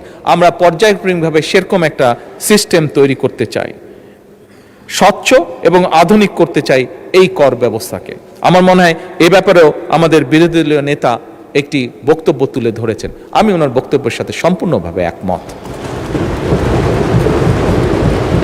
মাননীয় স্পিকার, এবার আমি প্রস্তাবিত বাজেটে কয়েকটা বিষয়, প্রস্তাবিত বিধান এবং কয়েকটি ক্ষেত্রে ভ্যাট কমানোর জন্য মাননীয় অর্থ এবং পরিকল্পনা মন্ত্রীর দৃষ্টি আকর্ষণ করতে চাই।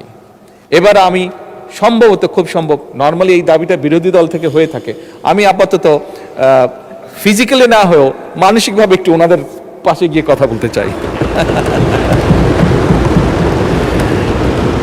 মাননীয় স্পিকার,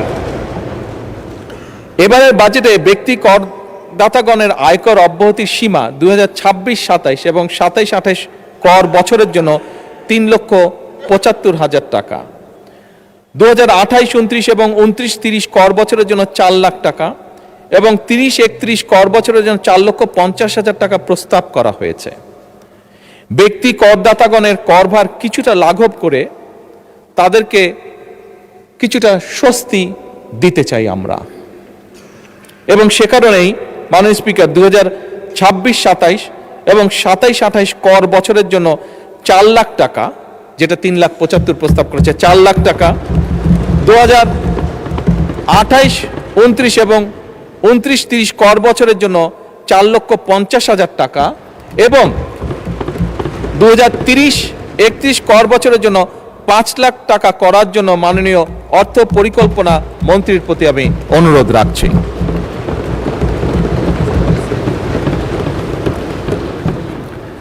মাননীয় স্পিকার, প্রস্তাবিত বাজেটে স্বপ্রণোদিত বিনিয়োগ প্রদর্শন সংক্রান্ত একটি বিধান নিয়ে জনমনে কিছু নানা প্রশ্ন উদ্বেগ আমরা লক্ষ্য করেছি। সেটি পত্রপত্রিকার মাধ্যমে, সোশ্যাল মিডিয়ার মাধ্যমে হোক, আমাদের বিভিন্ন সংসদ সদস্যের মাধ্যমে হোক, বিভিন্ন সমাজের সিভিল সোসাইটির বিভিন্ন ব্যক্তির মাধ্যমে হোক, এটি আমি জানিয়েছি। আমাদের দেশে মাননীয় স্পিকার, যেহেতু অনেকেই প্রকৃত মূল্যে জমি রেজিস্ট্রেশন করেন না, মৌজা মূল্যে জমি রেজিস্টার করে থাকেন সাধারণত, তাই অনেক সময় অনেক করদাতা প্রকৃত ক্রয় মূল্য না দেখানোর জন্য প্রায়শই একটা ঝামেলার সম্মুখীন হতে হয়, প্রায়শই ঝামেলার সম্মুখীন হয়ে থাকেন বহু মানুষ। তাই করদাতাগণকে ঝামেলামুক্ত করার জন্যই কিন্তু এই বিধানটির প্রস্তাব করা হয়েছিল। আমি বেশ কয়েকটি মিটিংয়ে ছিলাম বাজেট যখন তৈরি হচ্ছিল, এবং সেখানে যে আলোচনাগুলো হয়েছিল সেখান থেকে কেন এটি হয়েছিল, যেটি এক্সপ্লেনেশন ছিল, আমি সংক্ষেপে এক লাইনে এক্সপ্লেনেশনটা আপনাদের সামনে তুলে ধরলাম যে কেন এটি রাখা হয়েছিল। আনফর্চুনেটলি কেউ কেউ এটিকে কালো টাকা সাদা করার সুযোগ এইভাবে মনে করছেন, অনেকের এক্সপ্লেনেশন হচ্ছে এটা বোধহয় এরকম। আমি মাননীয় স্পিকার, জনগণের প্রতি সম্পূর্ণ শ্রদ্ধা রেখে প্রস্তাবিত এই বিধানটিকে প্রত্যাহার করার জন্য আমি মাননীয় অর্থ পরিকল্পনা মন্ত্রীর কাছে দৃষ্টি আকর্ষণ করছি।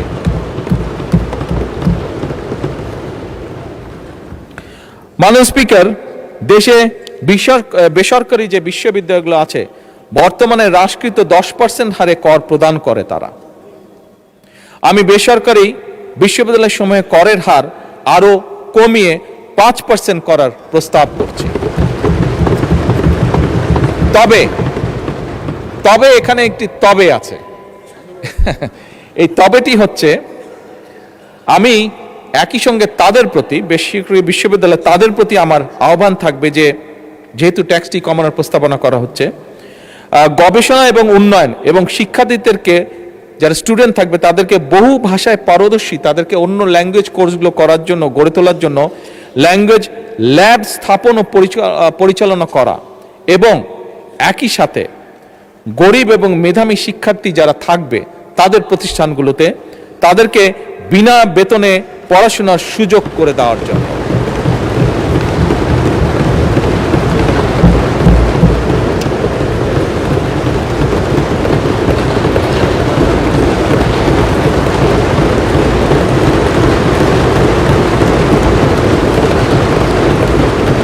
মাননীয় স্পিকার, করের আওতা বাড়ানো, স্বাভাবিকভাবে করের আওতা তো আমরা বাড়ানো, এবারের বাজেটে এই লক্ষ্যে একটি প্রস্তাব করা হয়েছিল যে কয়েকটি ক্ষেত্র ছাড়া, স্টুডেন্ট সহ কয়েকটি ক্ষেত্র ছাড়া, যে কোনো ব্যাংক অ্যাকাউন্ট খোলার সময় 3 দাখিলের একটি বিধান রাখা হয়েছিল, বিধানের প্রস্তাব করা হয়েছিল। এছাড়াও মাননীয় স্পিকার, বন্টননামা, দলিল রেজিস্ট্রেশন এবং সম্পত্তি মিউটেশনের ক্ষেত্রেও 3 দাখিলের বিধান করার প্রস্তাব করা হয়েছিল। মাননীয় স্পিকার, এই বিষয়টাতেও কিন্তু জনমনে একটা প্রশ্ন উঠেছে, কনফিউশন হচ্ছে, বিভিন্ন কনফিউশন দেখা দিয়েছে। আমি মাননীয় অর্থ পরিকল্পনা মন্ত্রীকে অনুরোধ জানাবো যে এই বিষয়টিও যাতে প্রত্যাহার করা হয়।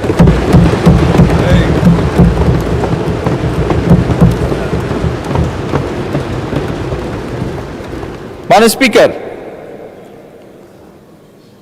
দেশের 3টি পার্বত্য জেলায় বিশেষ করে ক্ষুদ্র নৃগোষ্ঠী ব্যক্তিগণের যে বেতন এবং তাদের যে আর্থিক পরিসম্পদ হতে যে অর্জিত আয়, এটা ব্যতীত পার্বত্য জেলার পরিচালিত যে সকল অর্থনৈতিক কর্মকাণ্ড থেকে যে অর্জিত আয়, সেটিকে করমুক্ত রাখার প্রস্তাব করা হয়েছে উপস্থাপিত যে বাজেট।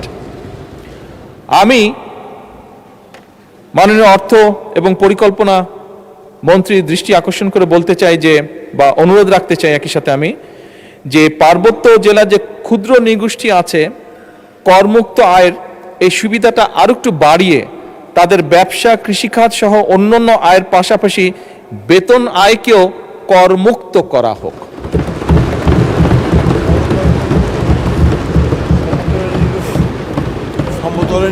এটা পাহাড়ি এবং সমতল উভয় ক্ষুদ্র নৃগোষ্ঠী, মূল হচ্ছে ক্ষুদ্র নৃগোষ্ঠী যারা আছেন, পাহাড় এবং সমতল উভয় ক্ষেত্রে প্রযোজ্য।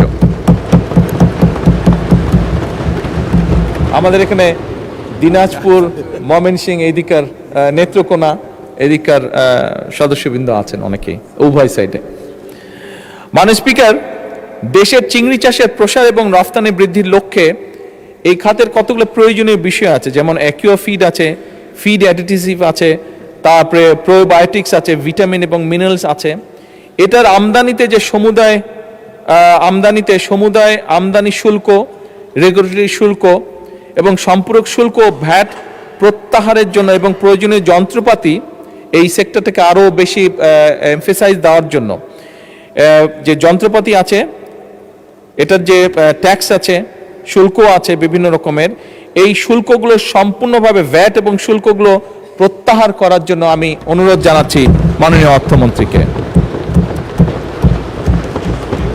মাননীয় স্পিকার, স্থানীয় শিল্পের, বিশেষ করে স্থানীয় শিল্প আমাদের জন্য অত্যন্ত গুরুত্বপূর্ণ। এই স্থানীয় শিল্পের বিকাশের জন্য উৎপাদনকারী প্রতিষ্ঠান কর্তৃক যে কাঁচামাল আমদানি হয়, বেশ কিছু ক্ষেত্রে রেয়াতি সুবিধা প্রদানের জন্য আমি মাননীয় অর্থ পরিকল্পনা মন্ত্রীকে অনুরোধ করছি। মাননীয় স্পিকার, একই সাথে বিভিন্ন ঔষধ তৈরি এবং স্থানীয় শিল্প প্রতিষ্ঠানের কাঁচামাল হিসাবে মধু ব্যবহৃত হয়। অনেকেই নিশ্চয়ই আপনারা জানেন, বিশেষ করে ফার্মাসিউটিক্যালের সাথে আপনারা যারা বা ফিজিশিয়ান এখানে যারা আছেন। সুতরাং মাননীয় স্পিকার, এই উৎপাদনকারী প্রতিষ্ঠান কর্তৃক যেহেতু মধু আমদানিতে 10% সম্পূরক শুল্ক আছে, এই সম্পূরক শুল্কটা আমি সম্পূর্ণভাবে প্রত্যাহার করার জন্য আমি মাননীয় মন্ত্রীকে অনুরোধ জানাচ্ছি। মাননীয় স্পিকার, বিভিন্ন শিল্পের কাঁচামাল হিসেবে ব্যবহৃত হয় বিভিন্ন শিল্প প্রতিষ্ঠান সমূহ কাঁচামাল হিসাবে পিভিসি এবং পেট রেজিন আমদানিতে যে প্রস্তাবিত বাজেটে যে 10% আমদানি শুল্ক হ্রাস করা হয়েছে, এইটিকে 10 থেকে আমি 5 করার জন্য অনুরোধ জানাচ্ছি।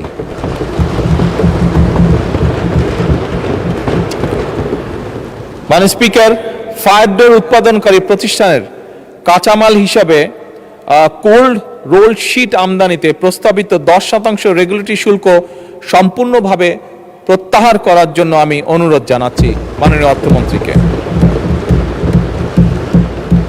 উৎপাদনকারী শিল্প প্রতিষ্ঠান কর্তৃক যে কাঁচামাল হিসাবে মাননীয় speaker flat roll product plated or coated with chromium oxide আমদানিতে প্রস্তাবিত 10% এবং রেগুলেটরি যে শুল্ক, এটিও আমি মাননীয় অর্থমন্ত্রীকে সম্পূর্ণভাবে প্রত্যাহারের জন্য অনুরোধ জানাচ্ছি।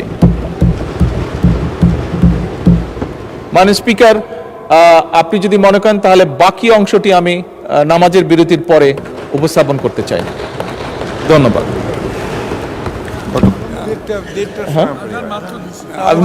যেহেতু জামাতের টাইম, নামাজের টাইম অনেকক্ষণ আছে, আমার আর 15-20 মিনিট হলে আই ক্যান ফিনিশ। মাননীয় স্পিকার, 15 মাননীয় সংসদ নেতা, আপনি যদি 15 মিনিটে শেষ করতে পারেন তাহলে একবারে শেষ করে ফেলাই ভালো। শেষ করে দেব?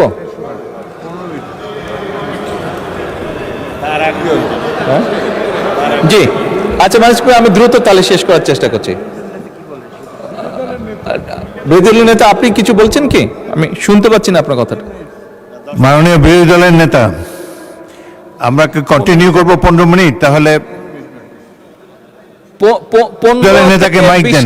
15 থেকে 20 মিনিট লাগবে।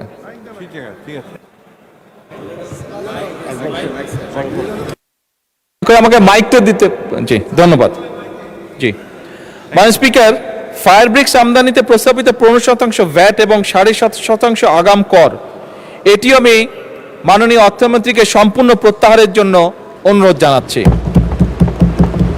মাননীয় স্পিকার, বৈদ্যুতিক তার উৎপাদনকারী শিল্প প্রতিষ্ঠান তারা রিফাইন্ড কপার ওয়্যার আমদানিতে 10% রেগুলেটরি যে কর দিয়ে থাকেন, সেটিও আমি সম্পূর্ণ প্রত্যাহার করার জন্য মাননীয় অর্থমন্ত্রীকে অনুরোধ জানাচ্ছি। মাননীয় স্পিকার, এর বাইরেও কেশনাট প্রসেসিং শিল্পের কাঁচামাল হিসাবে অপ্রক্রিয়াজাত কাজু বাদাম আমদানিতে প্রস্তাবিত 15% কাস্টম শুল্ক হ্রাস করে 15% আছে সময় এটা কাস্টম 15% হ্রাস করে না এটা 0 না 5% করার জন্য আমি অনুরোধ জানাচ্ছি। মাননীয় স্পিকার, স্থানীয়ভাবে এলইডি ল্যাম্প উৎপাদনকারী প্রতিষ্ঠানের কাঁচামাল আমদানিতে রেয়াইতি সুবিধা যেটি আছে সেটি আমি 30 জুন 2030 পর্যন্ত বর্ধিত করার অনুরোধ জানাচ্ছি। মাননীয় স্পিকার, প্রি ফ্যাব্রিকেটেড বিল্ডিং উৎপাদনকারী প্রতিষ্ঠানের কাঁচামাল আমদানিতে রেয়াতি সুবিধা যেটি আছে সেটিকেও আমি 30 জুন 2030 পর্যন্ত বর্ধিত করার অনুরোধ জানাচ্ছি। মাননীয় স্পিকার, এবারের প্রস্তাবিত বাজেটে ফ্রিল্যান্সার এবং স্টার্টআপ উদ্যোক্তাদের জন্য কিন্তু বর্তমান সরকার একটি বিশাল ব্যবস্থা গ্রহণ করেছে। দেশের ইতিহাসে এবারে কিন্তু প্রথমবারের মতন সরকার বাজেটে 500 কোটি টাকার একটি বাজেট রেখেছে স্টার্টআপ ফান্ডিং এর জন্য। মাননীয় স্পিকার, এই ফান্ড ব্যবহার করে আমরা দৃঢ়ভাবে বিশ্বাস করি, আমি ব্যক্তিগতভাবে খুবই দৃঢ়ভাবে বিশ্বাস করি এই ফান্ড ব্যবহার করে আমাদের তরুণ উদ্যোক্তাদের এগিয়ে যাওয়ার একটি অবারিত সুযোগ তৈরি হয়েছে। মাননীয় স্পিকার, এর মাধ্যমে শুধু ব্যক্তি প্রতিষ্ঠা নয়, স্টার্টআপ প্রজেক্ট সফল হলে দেশের তরুণ প্রজন্মের সামনে এক বিশাল কর্মসংস্থানের স্পেস তৈরি হবে। মাননীয় স্পিকার, বাংলাদেশের অনেক ব্যবসায়ী বর্তমানে বিভিন্ন social media, OTT platform, search engine, online market place এবং অন্যান্য অনলাইন মিডিয়া বিজ্ঞাপন প্রচার করে থাকেন। এসবের মাধ্যমে বর্তমানে 15% ভ্যাট আরোপ থাকায় এই পুরো বিষয়টার উপরে 15% ভ্যাট আরোপ থাকায় অনেক সময় দেখা গিয়েছে ব্যবসায়িকগণ আনুষ্ঠানিক চ্যানেলে বিজ্ঞাপনের অর্থ পরিশোধ না করে বরং অনেক অন্যভাবে অনানুষ্ঠানিক উপায়ে অর্থগুলো পরিশোধ করে থাকেন। ফলে মাননীয় স্পিকার, ওই ব্যক্তির যেমন লাভ হচ্ছে না, একই দিকে সরকারও রাজস্ব হারাচ্ছে। আমি মাননীয় স্পিকার, আপনার মাধ্যমে আমি মাননীয় অর্থমন্ত্রীর কাছে অনুরোধ জানাতে চাই যে এইটার উপরে যে 15% ভ্যাট আছে সেটিকে কমিয়ে 5% করা হোক, 5% করা হোক। তার ফলে যেটি হবে, আমরা বিশ্বাস করি যে যারা অন্যভাবে এইটি পেমেন্টটা করছেন তারা উৎসাহিত হবেন প্রপার ওয়েতে পেমেন্টটি করার জন্য। মাননীয় স্পিকার, ব্যবসা বান্ধব ভ্যাট ব্যবস্থা প্রণয়নের লক্ষ্যে ভ্যাট বিষয়ে আরও কয়েকটা প্রস্তাব বিবেচনা করার জন্য আমি মাননীয় অর্থমন্ত্রীকে অনুরোধ করছি। স্বর্ণ বা স্বর্ণ অলংকার বা প্লাটিনামের ক্ষেত্রে প্রতি ভরির উপরে 2500 টাকা, ডায়মন্ডের ক্ষেত্রে প্রতি গ্রাম 2500 টাকা, 2500 টাকা এবং রৌপ্য বা সিলভার জুয়েলারির ক্ষেত্রে প্রতি ভরি 100 টাকা কর ভ্যাটের হার পুনর্নির্ধারণের ব্যাপারে আমি অর্থমন্ত্রীর দৃষ্টি আকর্ষণ করছি। এটিকে আবার পুনর্নির্ধারণ কি করা যেতে পারে। এছাড়াও মাননীয় স্পিকার, বিটিআরসির সাথে রেভিনিউ শেয়ারিং এর ক্ষেত্রে প্রযোজ্য যে 15% ভ্যাট সম্পূর্ণভাবে অব্যাহতি প্রদান এবং একই সাথে সকল প্রকার মাছ সরবরাহের ক্ষেত্রে যোগানদার পর্যায়ে 10% ভ্যাট সম্পূর্ণ অব্যাহতি প্রদান। একই সাথে মাননীয় স্পিকার, দেশীয় শিল্প বিকাশের লক্ষ্যে ডাবল কেবিন পিকআপ, আমরা যারা রাজনীতি করি আমাদের ক্ষেত্রেও লাগে অনেক সময় মিছিল মিটিং সব কাজে যেতে, ক্যাম্পেনিং এর যেতে, তো ডাবল কেবিন পিকআপ এবং মাইক্রোবাস স্থানীয়ভাবে উৎপাদনের ক্ষেত্রে 15% যে ভ্যাট আছে এটিকে কমিয়ে আমি 5% করার প্রস্তাব করছি যারা লোকালি করছেন। মাননীয় স্পিকার, আদর্শ হারে ভ্যাট প্রদানে সহজীকরণের লক্ষ্য নির্দিষ্ট কিছু ক্ষেত্রে কোএফিসিয়েন্ট দাখিলের বাধ্যবাধকতা শিথিল করার বিষয়টি আমি বিবেচনা করার জন্য মাননীয় অর্থমন্ত্রীকে আহ্বান জানাচ্ছি। মাননীয় স্পিকার, আমি দৃঢ়ভাবে বিশ্বাস করি কোন রাষ্ট্রের প্রকৃত শক্তি তার সম্পদে নয়, বরং তার প্রকৃত শক্তি নিহিত রয়েছে সুশাসন, ন্যায় বিচার, জবাবদিহিতা এবং জনগণের আস্থায়। উন্নয়নকে টেকসই করতে হলে শুধু অর্থনৈতিক সংস্কারই নয়, রাষ্ট্র পরিচালনার প্রত্যেকটি ক্ষেত্রে সুশাসন প্রতিষ্ঠাও অত্যন্ত জরুরি। আমার মনে এ ব্যাপারে বোধহয় আমরা উভয় পক্ষ একমত।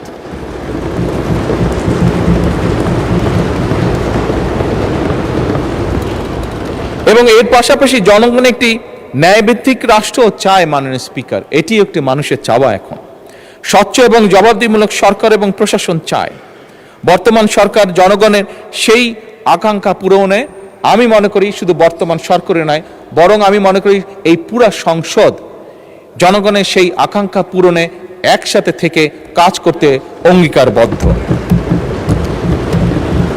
অবস্থান থেকে মাননীয় স্পিকার, গণতন্ত্র, আইনের শাসন এবং মানবাধিকার রক্ষার অন্যতম পূর্ব শর্ত বিচার বিভাগের স্বাধীনতা এবং ন্যায় বিচার মানুষের দোরগোড়ায় পৌঁছে দেওয়া। সেই লক্ষ্যে ইতিমধ্যেই আমরা সাবেক প্রধানমন্ত্রী মরহুমা বেগম খালেদা জিয়া সরকারের নেওয়া লিগ্যাল এইড কর্মসূচির ব্যাপক বিস্তার ঘটিয়েছি। গত বছরের তুলনায় এবারে বাজেটে বিচার বিভাগের জন্য বরাদ্দ বাড়ানো হয়েছে। একই সঙ্গে মাননীয় স্পিকার, এই সংসদে আমি বিচারকদের আবাসন সমস্যার সমাধান, গবেষণা এবং আদালত ভবনের যে সংকট রয়েছে এইটা নিরসনের জন্য বিচার বিভাগের সার্বিক উন্নয়নের জন্য আমি সুপ্রিম কোর্টে আরও 100 এবং আইন মন্ত্রণালয়কে আরও 500 কোটি অতিরিক্ত বরাদ্দ দেওয়ার জন্য মাননীয় অর্থ পরিকল্পনা মন্ত্রীকে অনুরোধ জানাচ্ছি। মাননীয় স্পিকার, একটি গণতান্ত্রিক রাষ্ট্র ব্যবস্থায় দক্ষ, সৎ এবং পেশাদার জনপ্রশাসনের কোনোই বিকল্প নেই। আমরা যদি সার্ভিস পেতে চাই, আমাদের প্রশাসনকে সেভাবে দক্ষ করে তুলতে হবে। জনগণকে যদি সার্ভিস দিতে চাই, আমরা প্রশাসনকে যেমন একদিকে জবাবদিহির আওতায় আনতে চাই, একই সাথে আমরা সঠিক বেতন কাঠামো, প্রশিক্ষণ এবং অহেতুক রাজনৈতিক হস্তক্ষেপ মুক্ত পরিবেশও বজায় রেখে দেশ গঠনে তাদের পূর্ণাঙ্গ অংশগ্রহণও নিশ্চিত করতে চাই। মাননীয় স্পিকার, বিএনপি সরকার, আমি যেটা আগেই বলেছি, সরকার সমস্যাকে আড়াল করতে চায় না, আড়াল করে কোনো লাভ হবে না। আমরা জনগণের কাছে স্বচ্ছতার সঙ্গে অঙ্গীকার করতে চাই যে 1.5 দশকেরও বেশি সময় ধরে যে গভীর দুর্নীতি, অনাচার এবং অনিয়ম আমাদের অর্থনীতিকে পঙ্গু করে দিয়েছে, সেই অবস্থার উত্তরণ ঘটিয়ে তা আমরা জনগণের কাছে অঙ্গীকারবদ্ধ। জনগণের প্রত্যাশা, আমাদের প্রতি জনগণের প্রত্যাশা অপরিসীম। এটি আমরা বিভিন্ন আলোচনায় আমাদের সকলের মুখ থেকে এপাশ ওপাশ উভয়ের আমাদের বক্তব্যে বেরিয়ে এসেছে বিভিন্ন সময়। সরকার তার সর্বোচ্চ শক্তি নিয়ে জনগণের আশা আকাঙ্ক্ষা পূরণের পথে এগিয়ে চলছে, তবে বহু কঠিন একটি পথ এটি। বাংলাদেশের মানুষ, আমরা প্রত্যেকে গ্রামে গঞ্জে ঘোরা মানুষ, মানুষের সাথে উঠা বসা করা মানুষ। আমরা বাংলাদেশের মানুষ পরিশ্রমী মানুষ, যা আমরা স্বচক্ষে দেখেছি। তরুণ সমাজ মেধাবী, আমাদের কৃষক উৎপাদনশীল, প্রবাসীরা দেশপ্রেমিক এবং আমাদের উদ্যোক্তারা সম্ভাবনাময়। সুতরাং মাননীয় স্পিকার, আমাদের ঘুরে দাঁড়ানো ছাড়া কোনোই বিকল্প নেই।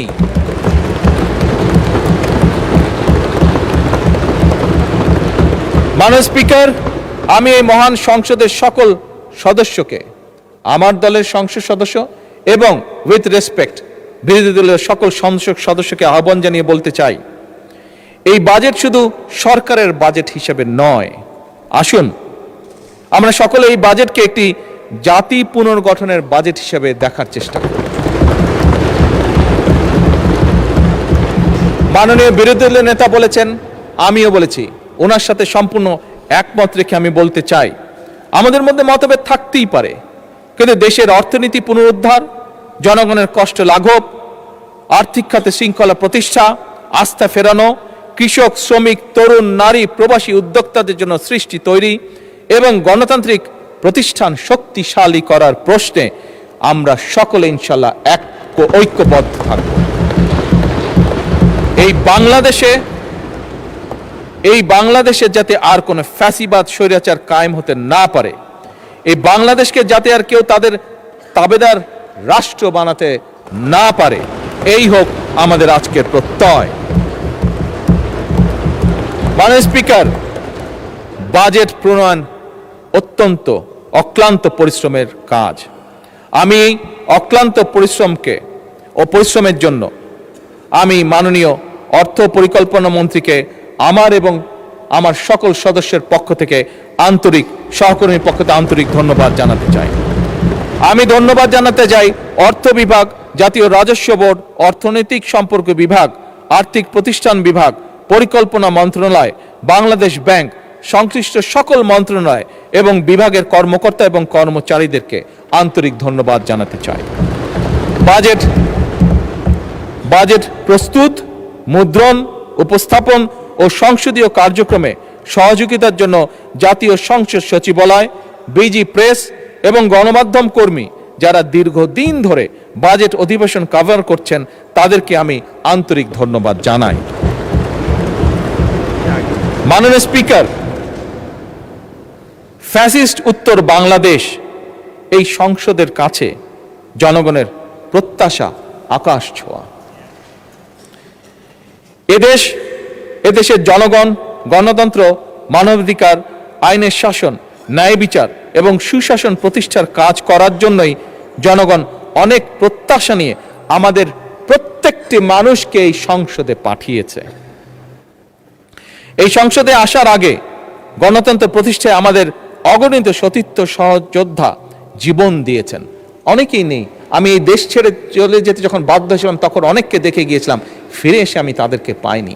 আমরা ওই পক্ষের অনেক সিনিয়র নেতা যাদেরকে আমি নিজে দেখেছি, যাদের সাথে কথা বলেছি, তাদেরও অনেককে এসে আমি পাইনি। আমাদের উভয় পক্ষেরই অবস্থা।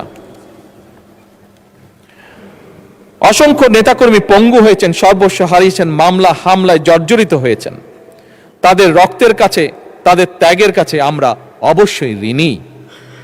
তাই আমাদের আরো বেশি দায়িত্বশীল হওয়া প্রয়োজন।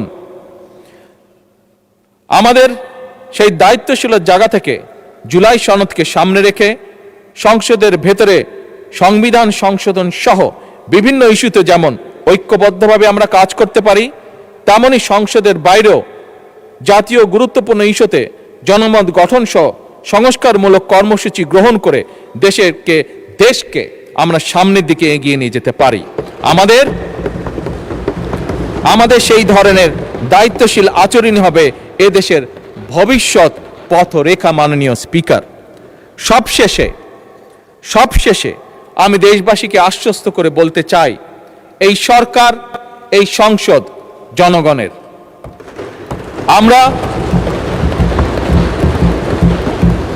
আমরা জনগণের আকাঙ্ক্ষাকে সম্মান করি, জনগণের কষ্ট আমরা অবশ্যই বুঝি, জনগণের সম্পদ রক্ষাকে আমরা পবিত্র দায়িত্ব মনে করি। আমরা এমন একটি বাংলাদেশকে গড়ে তুলতে চাই, এমন একটি বাংলাদেশকে পেতে চাই যেখানে উন্নয়ন হবে ন্যায্যতা ভিত্তিক, অর্থনীতি হবে অন্তর্ভুক্তিমূলক, রাষ্ট্র হবে জবাবদিহিমূলক এবং নাগরিকের জীবন হবে নিরাপদ, মর্যাদাপূর্ণ এবং সম্ভাবনাময়। মাননীয় স্পিকার, এই বাজেট সেশনে আমাকে আমার বক্তব্য উপস্থাপন করতে দেওয়ার জন্য, এই সংসদের সামনে এবং জাতির সামনে উপস্থাপন করতে দেওয়ার জন্য আমি আপনাকে আন্তরিক ধন্যবাদ এবং আপনার মাধ্যমে সমগ্র জাতীয় সংসদকে আন্তরিক ধন্যবাদ জানিয়ে আমার বক্তব্য শেষ করছি। আসসালামু আলাইকুম।